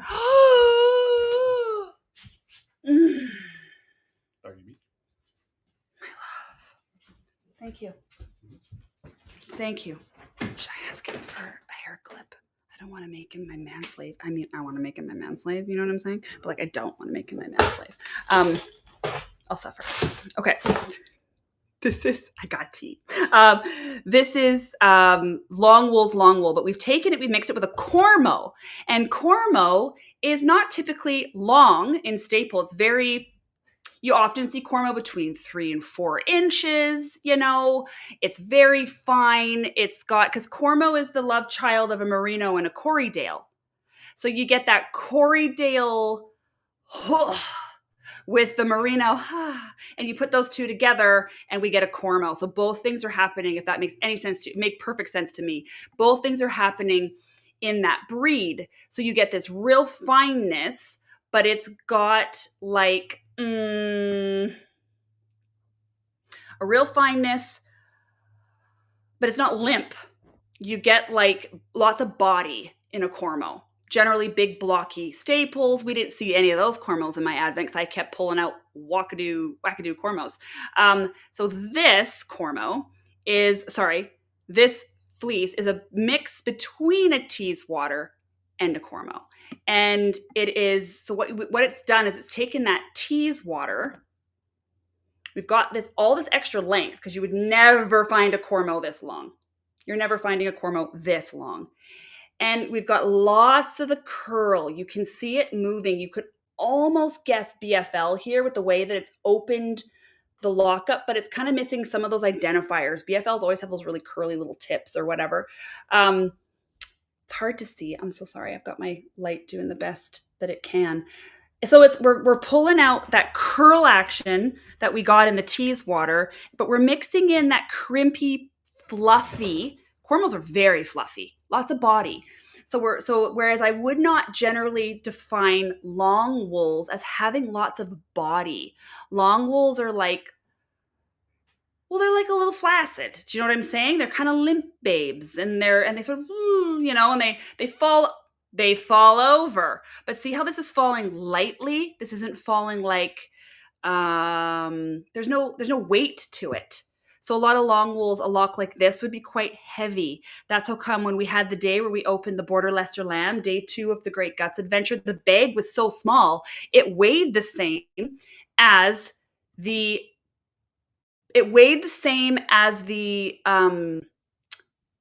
days before and after when those bags were bursting. But this one has a lot of lovely volume. And what we're seeing here is the Cormo teasewater, I would almost say, are playing equally in this blend. Like sometimes it's like, oh, it's mostly CVM with a bit of BFL in it. That's what we see with Grumpy Cat. I say Grumpy Cat, predominantly CVM. That's the big energy that's in that fleece. And we get a little shade, a little varnish of the BFL working through that genetic. This is pretty, I'm thinking, okay, if you had to evenly distribute Cormo and teasewater, which are different types of wool, like so polar on the scale, okay? Here's all the normal wools in the middle, and then you've got like way extreme and extreme, you know what I mean? Like you bring them together. I think this does a really, really good job of pulling it off. What was intense? What are we talking about? What am I missing? What am I missing in this chat? I don't know what we're missing. Oh, someone said, oh, here. I made the mistake of spinning teasewater as my first long wool experience. I made rope. Yeah, that would be very easy to make rope with a teasewater and a Wensleydale for that matter too, and a Border Leicester. Like we've seen some of these wools, we've talked about these wools, whereas I will openly describe Romney as sort of the gateway to long wool. Like it's kind of not doing what the extreme ones are doing. So anyway, Isn't that beautiful? So then I didn't need to do much to this fleece. I did, though, need to kind of turn it a warmer color. This is really white. This is quite white. Can you tell? Next to the fleece, or are they just looking the same on this camera? I needed to creamy it up a little bit. So I mixed in like a normal amount of cashmere. I never go super heavy handed on cashmere because cashmere is really expensive. And so, I think 10% can lend itself really nice to a fleece. 15%, like 15% cashmere, like that's a lot of cashmere, and like 20% cashmere. I'm trying to think if I've ever done 20% cashmere. And I'm like, okay, but the thing is my cashmere that I was using here was it's like it in itself was a creamy color, and we just needed a lot of it to get the color that I needed for my back, because I needed this color. So I'm like, well, whoop, another handful of cashmere. Boom, nailed the color. We got this absolutely beautiful, pearly, mother of pearl, gorgeous deliciousness. And yeah, 20% cashmere. I mean, why not? This is Shenanigans after all. We're building out a luxe experience of comfort and beauty. And this, of course, had to be the color. We were using cashmere, so we just dumped her on in. So anyway, that's what we got with this day. So pretty. I love this day. Of all the days, and of course, I only had to maybe make one of these, because by the time I had the first pass off, I'm like, not cream enough, more cashmere. And then cream enough. So this one was actually a pretty easy one to arrive at. And this fleece was really easy to wash. This is a coated sheep. So it comes from Seven Spirits. I think we actually had Seven Spirits around Advent this year. We had quite a few little Seven Spirits working in. So this one was coated. Very, very much a premium fleece. And easy to work with. Super easy to work with. I don't have any left. Unfortunately, we had a little bit left of this fleece and we just used it up on what we were just recently working on. You guys see all my little sommelier hints. So yeah, there's none of this one left. So stinking pretty though. We love this fleece. I don't know if I'm ever going to get this again, because Jennifer from Seven Spirits she's retired and she sold her flock, and someone did message me the other day with where her flock went, which is really helpful. And I joined their Facebook page, so we'll see. But anyway, baby Huey, absolutely stunning. Let's move on. Day 5. Day 5. Let's do it. Where are we headed for day 5? Okay. Well, that one, easy to identify. We've got long wool in it, right? Information. What are we seeing? Not really curl as much as we're seeing some of that waffly crimp. Boop, boop, boop, boop, boop, boop. That's what we're seeing there. Pretty little tapered tip. Gorgeous. Hold on one second. Why is that? Wait, guys, why is it showing me that? Are you all seeing and hearing me okay? Everybody? I have a pop-up on my screen, and I'm just trying to make sure. Can everyone hear me?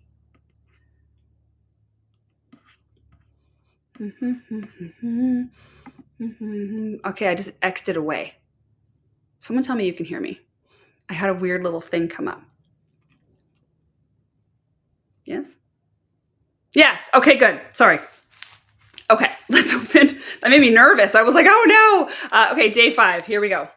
Day 5 or number 5 or whatever we're doing. So we have our information. Okay, good. Okay, thank you guys. I appreciate that. And our pretty paper. Is this my favorite paper? Or the Rose Day? I think I like this paper. I love this paper. And we got to this. This is our day that we're opening here. Another shiny friend, because again, we can identify from that lock that there's some kind of long wool in this cross. So we've got some luster, right? We can see it already. Now, it's not only long wools that are lustrous, but like all long wools are lustrous. Like they're all lustrous. So we can easily guess from luster. We can be like, oh, must have a long wool in there. Obviously, there's lots of wools that are lustrous that aren't long wools, but I mean, like long wools are like pretty much always lustrous. So there you go, to some level. So here's some pretty luster, and what a color! Oh, now color wise, before we go into what the breed is, oh, you love all the sheepy lore. I'm so glad. Okay, you can see I'm chasing that pink, and I nailed it. I'm sorry. We nailed it. We nailed the pink. And also you can see pink in that middle quilt in the pile. I was looking for there. This is where we were looking around for. So nailed it. This one was difficult to nail for sure. We kept making really anemic looking pinks. Pinks that were kind of like missing depth because we're coming out of a pretty white glossy sheep and trying to achieve this color. We had to go, I'll tell you, it was wild what I had to do to get this, but I'll tell you what I did. So yes, someone's just commenting vintage rose, 100%. 100% we're going vintage rose. Okay, so this sheep's name is Sophia. This is a Montedale X Romney lamb. Really? Yeah, okay. Just checking the lamb tips. Just checking to see. Romney Montedale lamb from Ramstead Ranch in Washington, blended with 20% llama, 10% tussa, 10% airy. We're gonna talk about the color real quick. Our llama was brown, like a cool brown, and you can actually see, for those who are spinning it, little llama bits. And then I used red airy, which is actually orange. Red airy. So airy silk is actually a silk we haven't met yet. Oh, someone just said Mylock had lamb tips. Okay. So someone had red airy is a silk we haven't met yet in Advent. We met mulberry, and we met tussa, and we met golden mugga. I don't think I did peduncle anywhere this year. I don't think I did. So we're meeting airy silk now. So airy silk is called piece silk because the worm doesn't die to get the silk, and all the other kinds of silks, worms die. So vegans, if they're uncomfortable spinning, I have some vegan customers from things that have died for the fiber, like sheep. Some sheep go to the freezer farm and all that kind of stuff, but like, you don't kill them to get the wool. You get the wool and then you might kill them to eat them. But you know what I'm saying? Whereas in silk production, the worm always dies. And it's a part of producing it. They literally kind of cook them alive inside their cocoons and then start taking the silk off. Lots of cultures, from what I've seen online, use them as a food source. Apparently they're high in protein. You can eat these little guys. But with piece silk, with airy silk, the worm doesn't die. They let him go. He hatches and flies away. Then they process the cocoon. So it's actually more difficult to process. It's I think it's the most expensive silk you can buy. This is the most expensive silk. Airy silk is pricier than all the other silks. This is the one that I would describe as being very straight.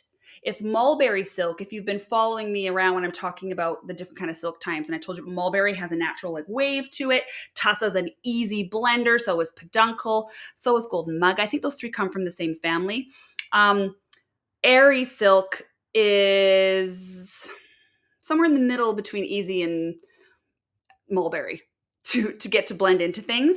It does go for it. It will go in, and so airy silk comes in two colors, white or red. And you will see some products out there. Just watch out when you're purchasing, because sometimes it's red airy, but if you look at the fine notes, they've actually dyed it to be like the color that you would naturally find in red airy silk. The worm will produce it naturally red. And had I had the forethought, I would have brought it into this room. It's down the hall in a monster pile because we had to clear this room out for the renovation. The color is super cool. Google it. I would have had it right here. You know I love doing that and showing you guys. Should have done that. But anyway, I didn't think. Red airy silk is actually orange. the color, and it should be naturally red airy silk. So when I'm blending in my bats, I'm using naturally red airy silk. And sometimes you'll see that on my tags because I really want to distinguish it. Didn't do it here. Must have been in a hurry. So versus silks that are dyed to be red. Someone says mulberry is the hardest silk to blend. I would have guessed sari. Hardest silk to blend evenly. Sari is never meant to be blended evenly. Sari is meant to be chunky and all over the place. But when you want that infusion, like what you'll see in like my glow bats, then you would have a harder time achieving that with mulberry than you would with the other silks we've mentioned. Sari silk is it's a recycled product. It's not direct from the worm. Sari silk is it's literally recycled from saris that women from India wear, kind of thing. Those beautiful drapey gorgeousness that they have are recycled. So it's a byproduct of the silk from those. And even from milling those is, I believe, how they're getting it. It's like mill waste. So it's a different kind of thing. It's already been put into fabric and then chipped down, or it's coming off ends of rods. There's like a whole thing with sari silk. Whereas direct from the worm blending, mulberry is the hardest to blend, to get it to go even. And then the other ones just seem to infuse more readily and get along with everybody. That one stays wavy. There's a whole thing on mulberry silk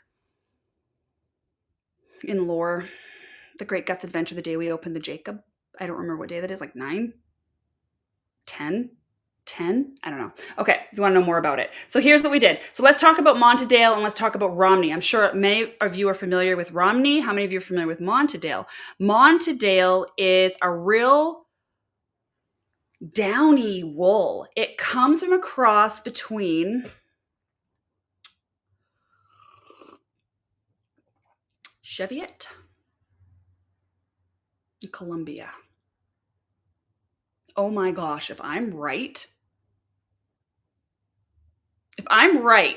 and I could remember that, we went to breakfast this morning with friends for dim sum.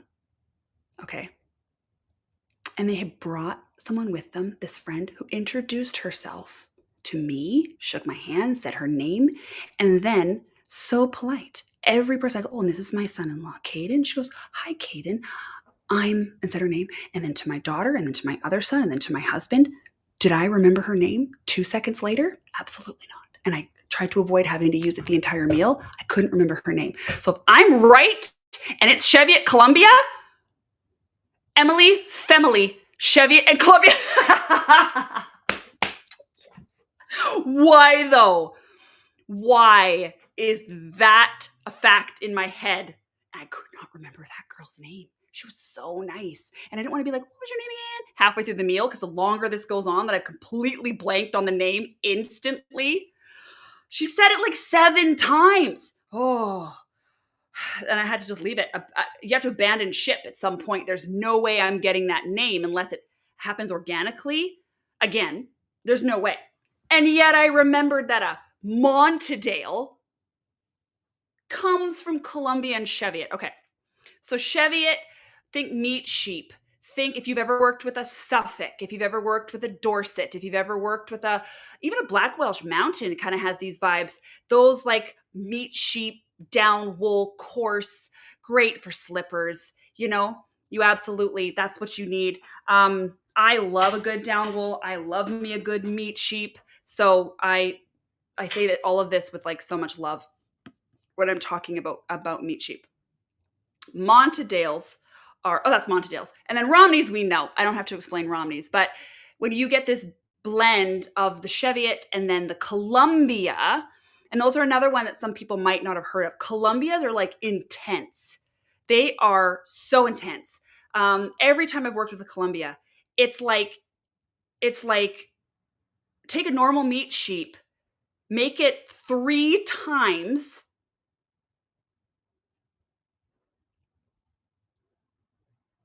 intensify a meat sheep. I guess that's what I would say. And then make it softer. So like meat sheep, when you're looking at the lock, you oftentimes can't really decide what you're looking at.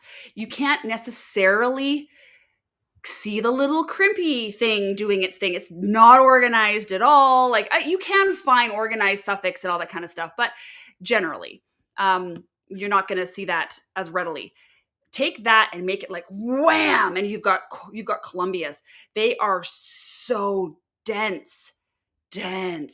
Like if you took like Southdown Baby Doll but made it a lot longer and easier to work with, because Southdown Baby Doll is impossible, and even still denser. Like they're crazy. They're so fun.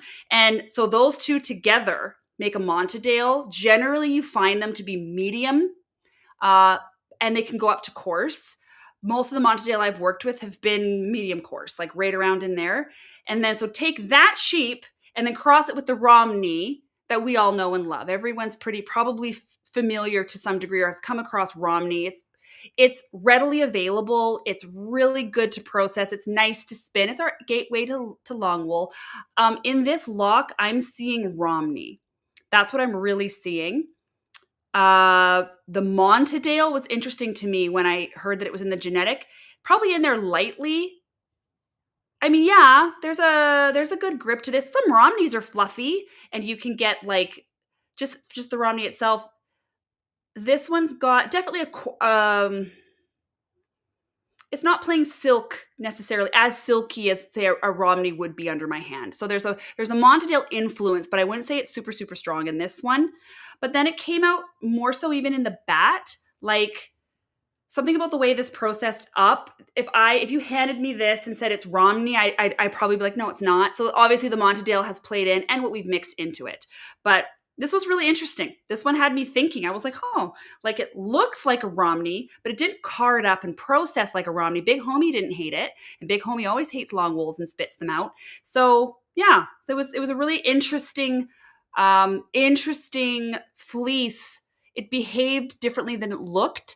And spin-wise, it doesn't spin like a Romney. It's got more of that fluffy factor, which I guess you wouldn't need a lot of that Montadale genetic in order to pull out those real bulky fleeces that are in there. So that's what we've got this. It's airy and fluffy. So that's obviously not like what I'm describing with a Montadale, but it has a really nice body to it, a really nice grip to it. Again, because we are grabbing, I have a bunch of X breeds in my garage, but I was specifically grabbing X breeds that would lend themselves to comfort, cushion, pillow, cozy. So that's what we got with this one. So the 20% llama went in there, really beautiful with this fleece. I mean, obviously I went Romney llama, like no brainer. And then the Tussa silk we chose, we tried a bunch of pinks to try and achieve antique pink. And that was hilarious because they were wrong. Again, I should have learned this from Dreamland. And we ended up going with like hot Barbie pink. I don't know if you guys can see here. It's already dumbed down. This like super hilarious, come on Barbie, let's go party pink that I would never think.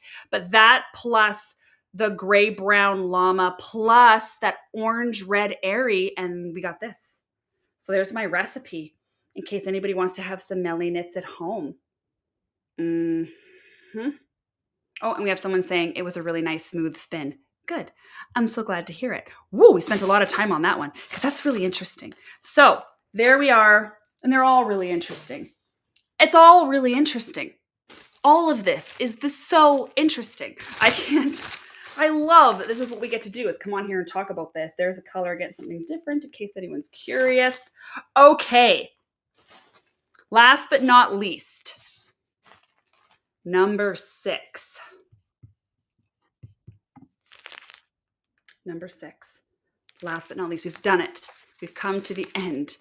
This, hilariously enough, is kind of like in the vibe / family of what I'm describing with Columbias. Kind of this vibe, right? That sort of vibe. We were talking about Columbias being a part of what makes a Montadale. So this vibe. And why would you say that we're seeing that? I just totally spoiled that, being an idiot. I'm just going to show it because it is. This Columbia Corriedale. Sorry, I was on my bulky vibe from the last one. This is the Columbia X Corriedale. Shorter. And look at we'll just do this one in reverse. Can you guys see? Like, look at that. Look at this lock structure. Look at these little weeny baby crimps in here. You see them? gonna pull back a little bit. Little weenie baby crimps. Like this is, okay, Columbia Corriedale. So imagine this has a baby with a down wool. That makes a Montadale. And then the Montadale had a baby with a Romney. And that's what made us the last day we just looked at. Isn't that interesting? Isn't that interesting? Okay, here we go. This is the best advent for sheep nerd tomfoolery. Because I couldn't say it the whole time. I'm like, oh my gosh, I love this advent. Can I love this advent the most? How do I do that to Dreamland and Delightful and the Great Guts Adventure? I can't. I can't make a 2-week advent and love it the most. Shoot. Here we go. Let's talk about this one. Okay. Oh, let's show you this one. Oh my gosh. I love this color so much. I love this color so much. So we had Russ the alpaca. We used Russ in the Great Guts Adventure. He was already clean and ready to go, and I had lots of his fleece left, so why not throw him in another advent? So we have a healthy dose of Russ in here. 30% alpaca and 20% tussa, meaning this wool blend is half wool, half other stuff, which is crazy fun. And look at that color. So now, this color, I know it's hard to see where I went for this color, but peep the quilt. Peep the quilt there, second from bottom. And I pulled that out. And it's not even predominantly the color story here, but I needed that color. I love that color with my whole entire heart. So I grabbed it and I went out in search of making it. So obviously starting with this fleece, we're getting there. What we had to mix into this with that 20% tussa silk was hilarious. Oh, there's also sari silk in this. Why is that not on my screen? Or the tag. 30% alpaca, 20% tussa. There's like 100% sari silk in here. I didn't put it on the tag. What a dummy. 30% alpaca. Oh, it's 15% tussa, 5% sari. Hey, Great Gutsers. But you guys already probably figured it out because you're like, Melly, there's 100% chunky sari silk in here. Well, I didn't even get that on the tag because I was in a hurry, wasn't I? Shoot. 5%. Sorry. I'll just go like that and we'll just fix it. Okay.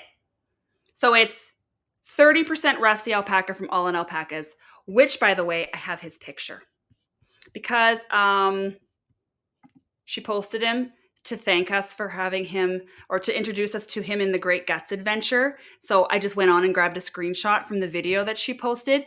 His registered name is All in Western Russet because his dad is named Yukon Gold. His nickname is Potato. How cute is that? Potato is his nickname. Isn't he a dear? So so we used him up because we had him and he was great. He's a 2-time champion. So he's another one of our fancy animals in the Advent. Okay, a question just came through that I really want to talk about. Someone said, is there blue tussa? Yeah, there is blue tussa. A very dark midnight blue, almost purple. You're going to see it peek through. So we needed to get from brown to wine. I wanted wine in this Advent, big time is what I wanted. So I wanted to have that and how did I get that? I'm thinking grapes. I'm thinking how do I tilt this one towards a vintage, deep burgundy velvet couch vibe. And so I ended up playing around with color. This one was difficult to get to. Still easier than that very, very first one we did. We didn't spend as much time trying to figure out this color, but we did spend some time trying to figure out this color. So we were working with a redder-based sari silk that had blues and purples running through it. And then I grabbed orange tussa and a real deep midnight blue. I think our orange tussa is literally called taro. It's like orangey, warm orangey. And then we grabbed a super dark You can see a moment of it right there. But something about the blue coming in here is what it needed. That was actually the color that fixed it, because it brought us into that wine tone, that almost like a jewel tone, a friendly jewel tone. And from here, oopsie.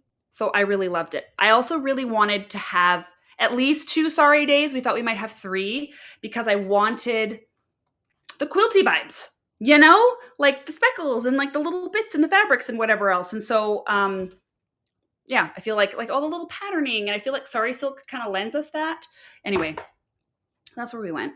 That's what we got. And this was our last day. So Columbia X Corriedale. I've worked with Roberta Chase fleece before. We had one named Clues in the shop this year that was actually bought for me by Anne at Doherty Ranch when she was down at the market. Anne knows Roberta and was able to, and Roberta's got a really like award-winning flock, amazing fleeces. And she has a lot of Columbia stuff and Columbia crosses. So if anyone's interested, Roberta Chase is the place to go to try out these Columbias and Columbia crosses. Really nice. So if you want to try out a safe Columbia experience, go to Roberta Chase. She sells a lot on the Raw Wool for Sale page on Facebook. You'll see her stuff. And I'm sure Anne has a contact. I've actually, funny enough, never been in direct contact with Roberta. Anne has grabbed some fleece for me. I've bought some fleece off my Wool Yoda from Roberta. I bought them off maybe the Raw Wool for Sale page, but it's not my general, she's not a shepherd that I know, but her fleece are sure nice. I've worked with a lot of her fleece, maybe like 8, and they've all been really lovely to work with. And because a lot of them are working with that Columbia vibe, we've got a good bulk and heft to them, real spongy. So if you're into like CVMs, and if you're into like that kind of like, ooh, like a real gripper and real spongy, like literal kitchen spongy. If you're into that vibe, you're going to love Columbia, and it's a good sheep for you. So this Columbia was stunning. And again, this is a color you guys have seen me chasing all Advent season, this kind of reddish brown. And this is a pretty average staple length for anything with Columbia in it. This is actually probably pretty long for something with Columbia in it. They're quite short, stocky things. This one's got some Corriedale in there, which is probably what's giving it a little more length, but even Corriedales can be long, but we don't know them by their length. So that's what we've got here.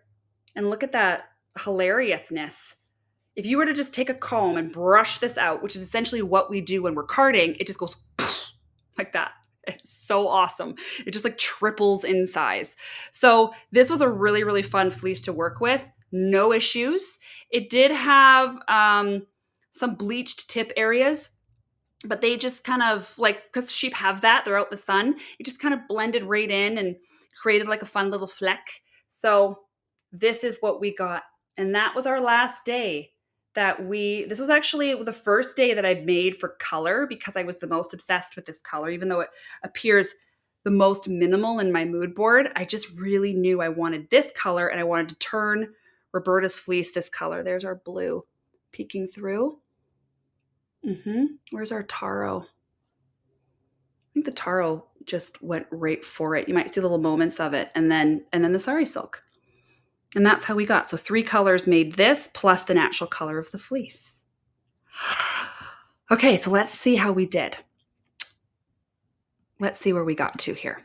So in total, 12 breeds represented amongst the 6 fleeces. They're all 2-way crosses, some of them quite odd as we met different ones on the spectrum. Merino Finn, CVM BFL, although mostly CVM, Targhee Debulé, Cormo Teeswater, such a cool, weird fleece. Montedale Romney, also a cool, weird fleece. Very sneaky. Did things it didn't look like it was going to do. And a Columbia Corriedale. Those two are very well suited together in a cross, I'll just say. They play well and interestingly together in this little bit of information I'm holding in my hands. That's who we've met. And now, if I can fit it all in my hands, I want to show you how this goes down. Like so. There's our color. I totally lost all my outside light. It is super dark outside. Oh my gosh, this is the greatest hug. Wait, I want to go this way. Ugh. So we held some form of this out. Oh my gosh, that's not working. That's not working. They're exploding. They're exploding. We held some version of this out next to this board, and my husband looked at me. There, Aaron looked at me, and he just goes, "Nailed it. You nailed it. You met your mood board. You did it. You designed your mood board in color." Coming from the girl who didn't really think she could do color stuff. You designed your mood board in color. There it is. And they're all squishy, comfy friends with squishy, comfy mix-ins. Come on. 50% silk and alpaca in that red one. Get out of here. 20% cashmere, 30% camel. Woohoo! We were splashy and heavy-handed with measuring out in those baskets, and no regrets. Blech. No regrets. Okay. We did it.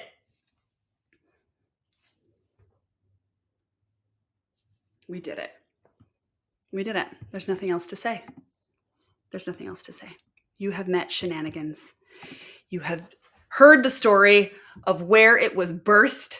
You have heard how my brain worked to put that together, and then how it literally fell into place with very minimal effort. I had no betrayal. Every fleece I set aside to wash for this worked beautifully. We had some trial and error with getting the colors to work out, but we got them.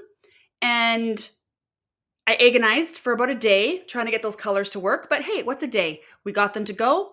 And then as soon as we had Dreamland Delightful and whatever shipped, we started, I think I might have been shipping and these were already being picked. I'm picking someone's carding. We just started working away. Got this advent done. Me and Emily and cute little nurse daughter packed it up. I dropped it off on a Friday and everybody was starting to get them this last week. So I thought there's a few of you who don't have them yet, but you shouldn't be watching this. And there it is. That was our wait list advent because I really didn't want to disappoint a whole lot of people. And I don't say that in like a weird sad way. Like I'm unable to disappoint anybody because I'm like busted. Like I don't mean it like that. I mean, your long live affair with wool weirdos should be very obvious. This would be a favorite for, yes. Thank you. I love me a good weirdo. You're welcome. It was, where was I just talking about? Freaking, I can remember what's in that really random breed. What I was just literally saying. Oh, yeah, disappoint people. Not in like a weird pressure way or like I don't know how to say no and I don't want to let everyone down. But I mean, there was a lot of people on the wait list. This was an accessible way to try to accommodate most. We got more than halfway through the list. We did. So we had 170 people by the end and we got more than half had access. Some people do definitely decline. They get the option to go in and shop the wait list and they say, oh, thanks, Melly. No, thanks. Maybe they were specifically there to try and get an extra delightful. We had extra delightfuls. We had extra Dreamlands and lots of extra great guts. And so then of course they don't really want the other things. They wanted that thing and that's what they were waiting for. We generally find the first sort of 50 people that go in definitely shop, maybe even the first 70. And then there's like this funny wane in the middle, maybe someone who signed up like 6 days later. Do you know what I'm saying? But the people who signed up like immediately after the Advent sale when they didn't get something, those people definitely shop. So it went pretty quick this year. And it took a few people going in before Shenanigans sold.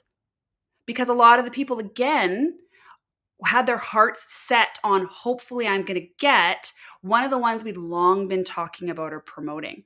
So actually it took quite a few people going in before someone finally bought a Shenanigans. And I was like, okay, good. Someone wants this Advent. Again, they had no pre-information on it. They're happening upon it when I give them a password. There's a fulsome listing for it and everything like that. But people had their hearts set definitely on like other things. But all of the Shenanigans sold. And then we had a couple extras. Those sold. And then we made some blended bats because I took a lot of the colors that were almost right, but not quite right. You know, those, what I was telling you about trying to find the colors so close, but just missing that edge of area or missing that, whatever it was. And we blended them all together. and we sold Shenanigans blended bats. Those were super pretty. They were such a pretty color. Emily had a really hard time selling those because she wanted to keep those. So we had some Shenanigans blended bats that went out. Couple of extra Advents fiber onlys because like we only had a set amount. Like I only had 40 candles, for instance. And that's how we did that Advent. And I am so unbelievably happy with it. All these spins are spins after my own heart. All of these weirdo crossbreeds, there's our blues together. We have a pattern that ended up, although its origins, the pattern's origins began with something Ev was doing personally for Ev. We ended up getting something that was very easily and quickly altered to be for this Advent. So I hope that those of you who have it knit it up. And for those of you who don't have it, go buy Ev's pattern, because these pattern designers like Katie from Songbird, that's her first shawl. For Ev from Knitting with Ev, this is I think this is her second pattern she's ever designed. And I just think we should go buy all those patterns personally, and knit them up and show these designers some love. If there's no questions, we have been on here for over 2 hours. Still not as long as we did our day 13 or our day 12 yesterday. But, it's dark outside, and I know it's probably really late for some of you. It's never been so happy to be on the wait list. That's so good to hear. That's so good to hear. I'm so glad. I'm so happy. You had me at crosses. I know. I got so many other good crosses. One time we had an entire update that was just crossbreeds and weirdos. It was one of my favorite updates. I should do that again. It doesn't look like there's any questions. So, Ev is the best.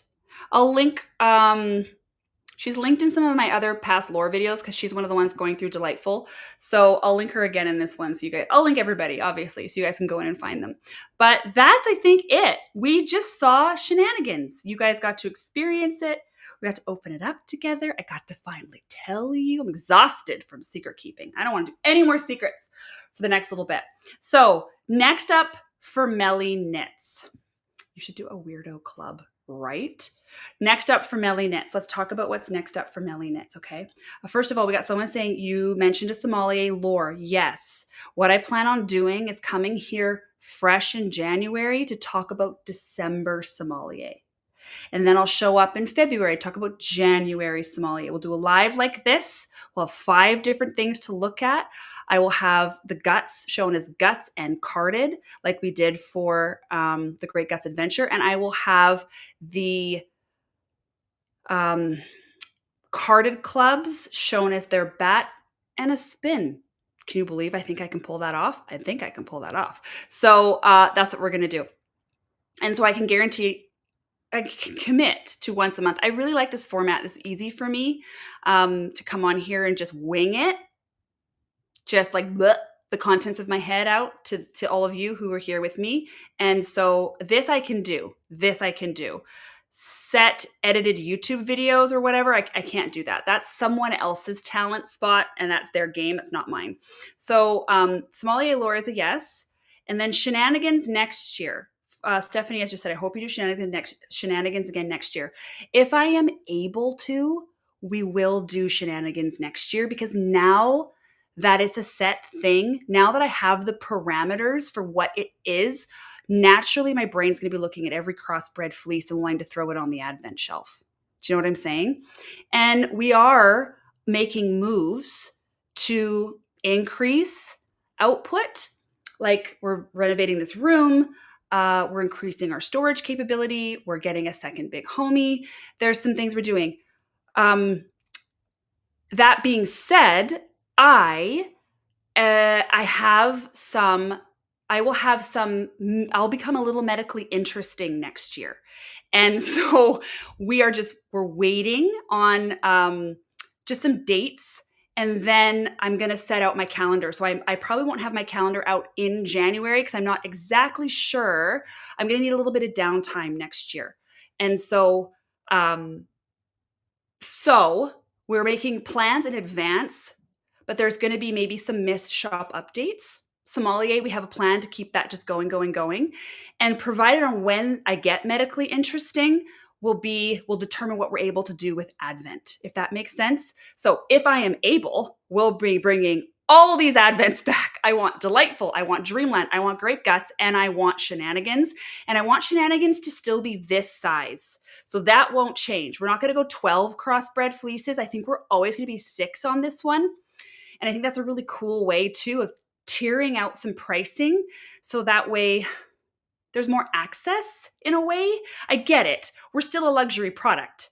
We're a hand-processed product. But I think that would be a really cool way to have people still get to have an Advent experience without, I guess, spending $100+ more on a full-size version. Does that make sense? This full size would have been way more money than Delightful because we went so heavy-handed with all those extras and fill-ins that this was really awesome to make. But had this been full size and we kept that nature of it in a 12-day, oh my gosh, this would have been like the most insanely priced Advent. So I think I like too that we can keep it kind of crazy like this, but also keep it still within a range that people might spend. So that's what we're gonna do. Okay, so forward for Mellyknits. After this lore is done, I hope you're okay, Melly. I'm so okay. I don't ever go here, and not for like privacy reasons or whatever, but because, it's just not the funnest topic of conversation. But I have a chronic illness, and I've had it since I was a kid. It's in my whole entire life. So for me, this is very much my normal. It got bad in July. I had surgery for this. I was not expecting to talk about this. Oh my gosh. Should we just go? Oh my gosh. Okay, no, we'll talk about it. Woo! I don't talk about this. I had surgery for this 8 years ago, and I got my life back, which was awesome. And I always knew this was a surgery I'd have to have again and again and again. So I got diagnosed for this and told surgery the first time I was 17 years old. So this is a lifetime for me. This is daily medication and things I have to do. And it got very bad in July of this year. And it hasn't gone away. I haven't been driving since July. I've got some isms. And so it has sort of crept into my capacity, which has been difficult for me to let go of.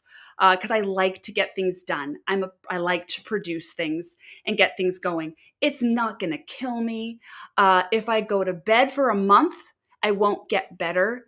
Only surgery fixes this. So it's just that time again. It got bad. It got confirmed bad in August. I cried for 3 days because I was hoping it was something a pill could fix, and it's not. It's something surgery has to fix. And the surgery's nasty. I really didn't like the surgery last time I had it. And then actually last Monday, I did live lore and I went to see my specialist. So I did live lore, and Aaron came and got me and drove me to the specialist, and it got double, triple confirmed. And so now, because we're on socialized medicine here in Canada, it's just a waitlist game. So at some point I'll get a date, and it'll be months in advance. So I'll be able to plan, and we're going to be fine. Everything's going to be planned. It's flare based. So I will definitely have, like last Sunday, I had a really bad flare and I actually couldn't get out of bed. But then, so Monday I came on here, that was my headache day. I was still hurting pretty good. But then, I'm limping around by Tuesday, Wednesday. So we're fine. That's how I approach having been sick. That's what I have to call it. I hate saying it. My whole life is I just go, it's what it is. It's how I operate. If I go to bed, it doesn't fix it. So I'm just going to do it sick. And that's, I think, why I had a couple of days crying in August, was because I was hoping there was a fix, because I'm like, well, dang it. Now I got to do Advent season sick. And I really didn't want to. I don't want to do Advent season sick. I was like, no. Hey, but we did. We did Advent season sick and we killed it. So there's that. Thank goodness for cute little Emily being here, and cute little nurse daughter, because some days I had to go lay down, and those two they just know what they're doing. They're very competent. Cute little Emily is so competent. So anyway, there's a lot of my stories. Okay. I don't even know what's going on in this chat. Probably not too much. Oh, you don't have to share if you don't want to. We love and support you. Thank you. Please take time you need. Wool is wool. Your health is more important. It absolutely is. But this doesn't make it worse. This doesn't like make it worse. Do you know what I'm saying? It is what it is. And it's always getting worse. And then it gets a big fix and then I'm better again. And then it's slowly always getting worse. That's just the nature of it. So, and for all of you showing me so much, showing me love over that, thank you for that. I just want to put it out there. There is no supplement. There is no diet. There is no change of life routine that will help or fix me. Everyone is so well-meaning. There's no control I have. And some of you may be disagreeing when you hear this. And this may be why I don't talk about chronic illness, because inevitably you get a ton of, wow, we're going here. Shoot. Inevitably you get a ton of suggestions. And while they're well-meaning, to a chronically ill person, it almost makes it feel like it's your fault. Like, if I just changed this, I'd be better. If I just stopped eating dairy, I'd be better. If I just, tried this cool alt medicine technique, I'd be better. If I just did intermittent fasting, I'd be better. If I just, believe me, if I went into pressurization tanks or held my breath underwater or stood on my head and farted dimes, I'd be better. I've heard it. I appreciate the place of care that it comes from, but no, I won't. And this is something that's just a part of my anatomy and physiology and how I was made, and it's disease. And so therefore I'm sick. And sometimes I'm really great. And other times I have terrible episodes or flares. And since July, I've been basically in a constant flare because it's time. It's time to get it fixed. So I just say that well-meaning. Probably, again, that's probably why I'm not uncomfortable. I'm a share bear. I'm a real big share bear. But a lot of advice comes when you share things about your health, and that can be a little tricky, a little sticky, tricky. And sometimes when you're already feeling a little tired and maybe a little sore or whatever it is, you're feeling pain, and then someone comes in and goes, well, if you just did this, you'd feel better. And I'm like, that's, that. So I am mentally a 10 out of 10. I am physically a 10 out of 10. I am spiritually a 10 out of 10. As a faith-based person, I am so 10 out of 10. Physically is such a butt cheek. Oh, it's such a butt cheek. If my body could just keep up with what my mind and my spirit, my soul are doing, perfect. Let's just do it. But it doesn't. It's got to be a bit of a jerk. And so there's all my stories. Okay.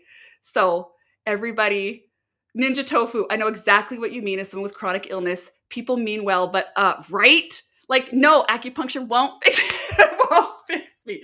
Surgery will. And that's what we're waiting for next year. So maybe that'll be my Christmas miracle. I'll get bumped on the list. Okay. So there it is, guys. Wow. I'm actually like, that is just, there's a lot I don't bring to the Mellyknits space, because this is wool based and it's me. And you guys know I have a family and I live in Canada and I love my dogs and everything else, but there's a whole life makers have outside of what sometimes we bring here, just for privacy reasons, personal reasons, I don't know, whatever other people's reasons are. Mine is sometimes it turns into kind of a downer, and I'm not really like a downer based person. I'm kind of like life is so good and we're so blessed and I'm so grateful person. And yeah, I got to deal with some crap, but everyone's got crap. So of some sort. Anyway, there's my perspectives. We should go. This is what happens when we don't have format. Like, when I'm not like definitely gonna say this. This is what happens when we just fly off the seat of our pants and we're talking about what's coming up for Mellyknits. And to be fair, this is a huge part of the conversation of what's coming up for Mellyknits, because if I got to be down and out, post-surgery recovery for this is like a lot. And so I am mindful of how things will carry on and process along, and like, And not from a place, again, of like pressure or weird, but from a place of, I really love this.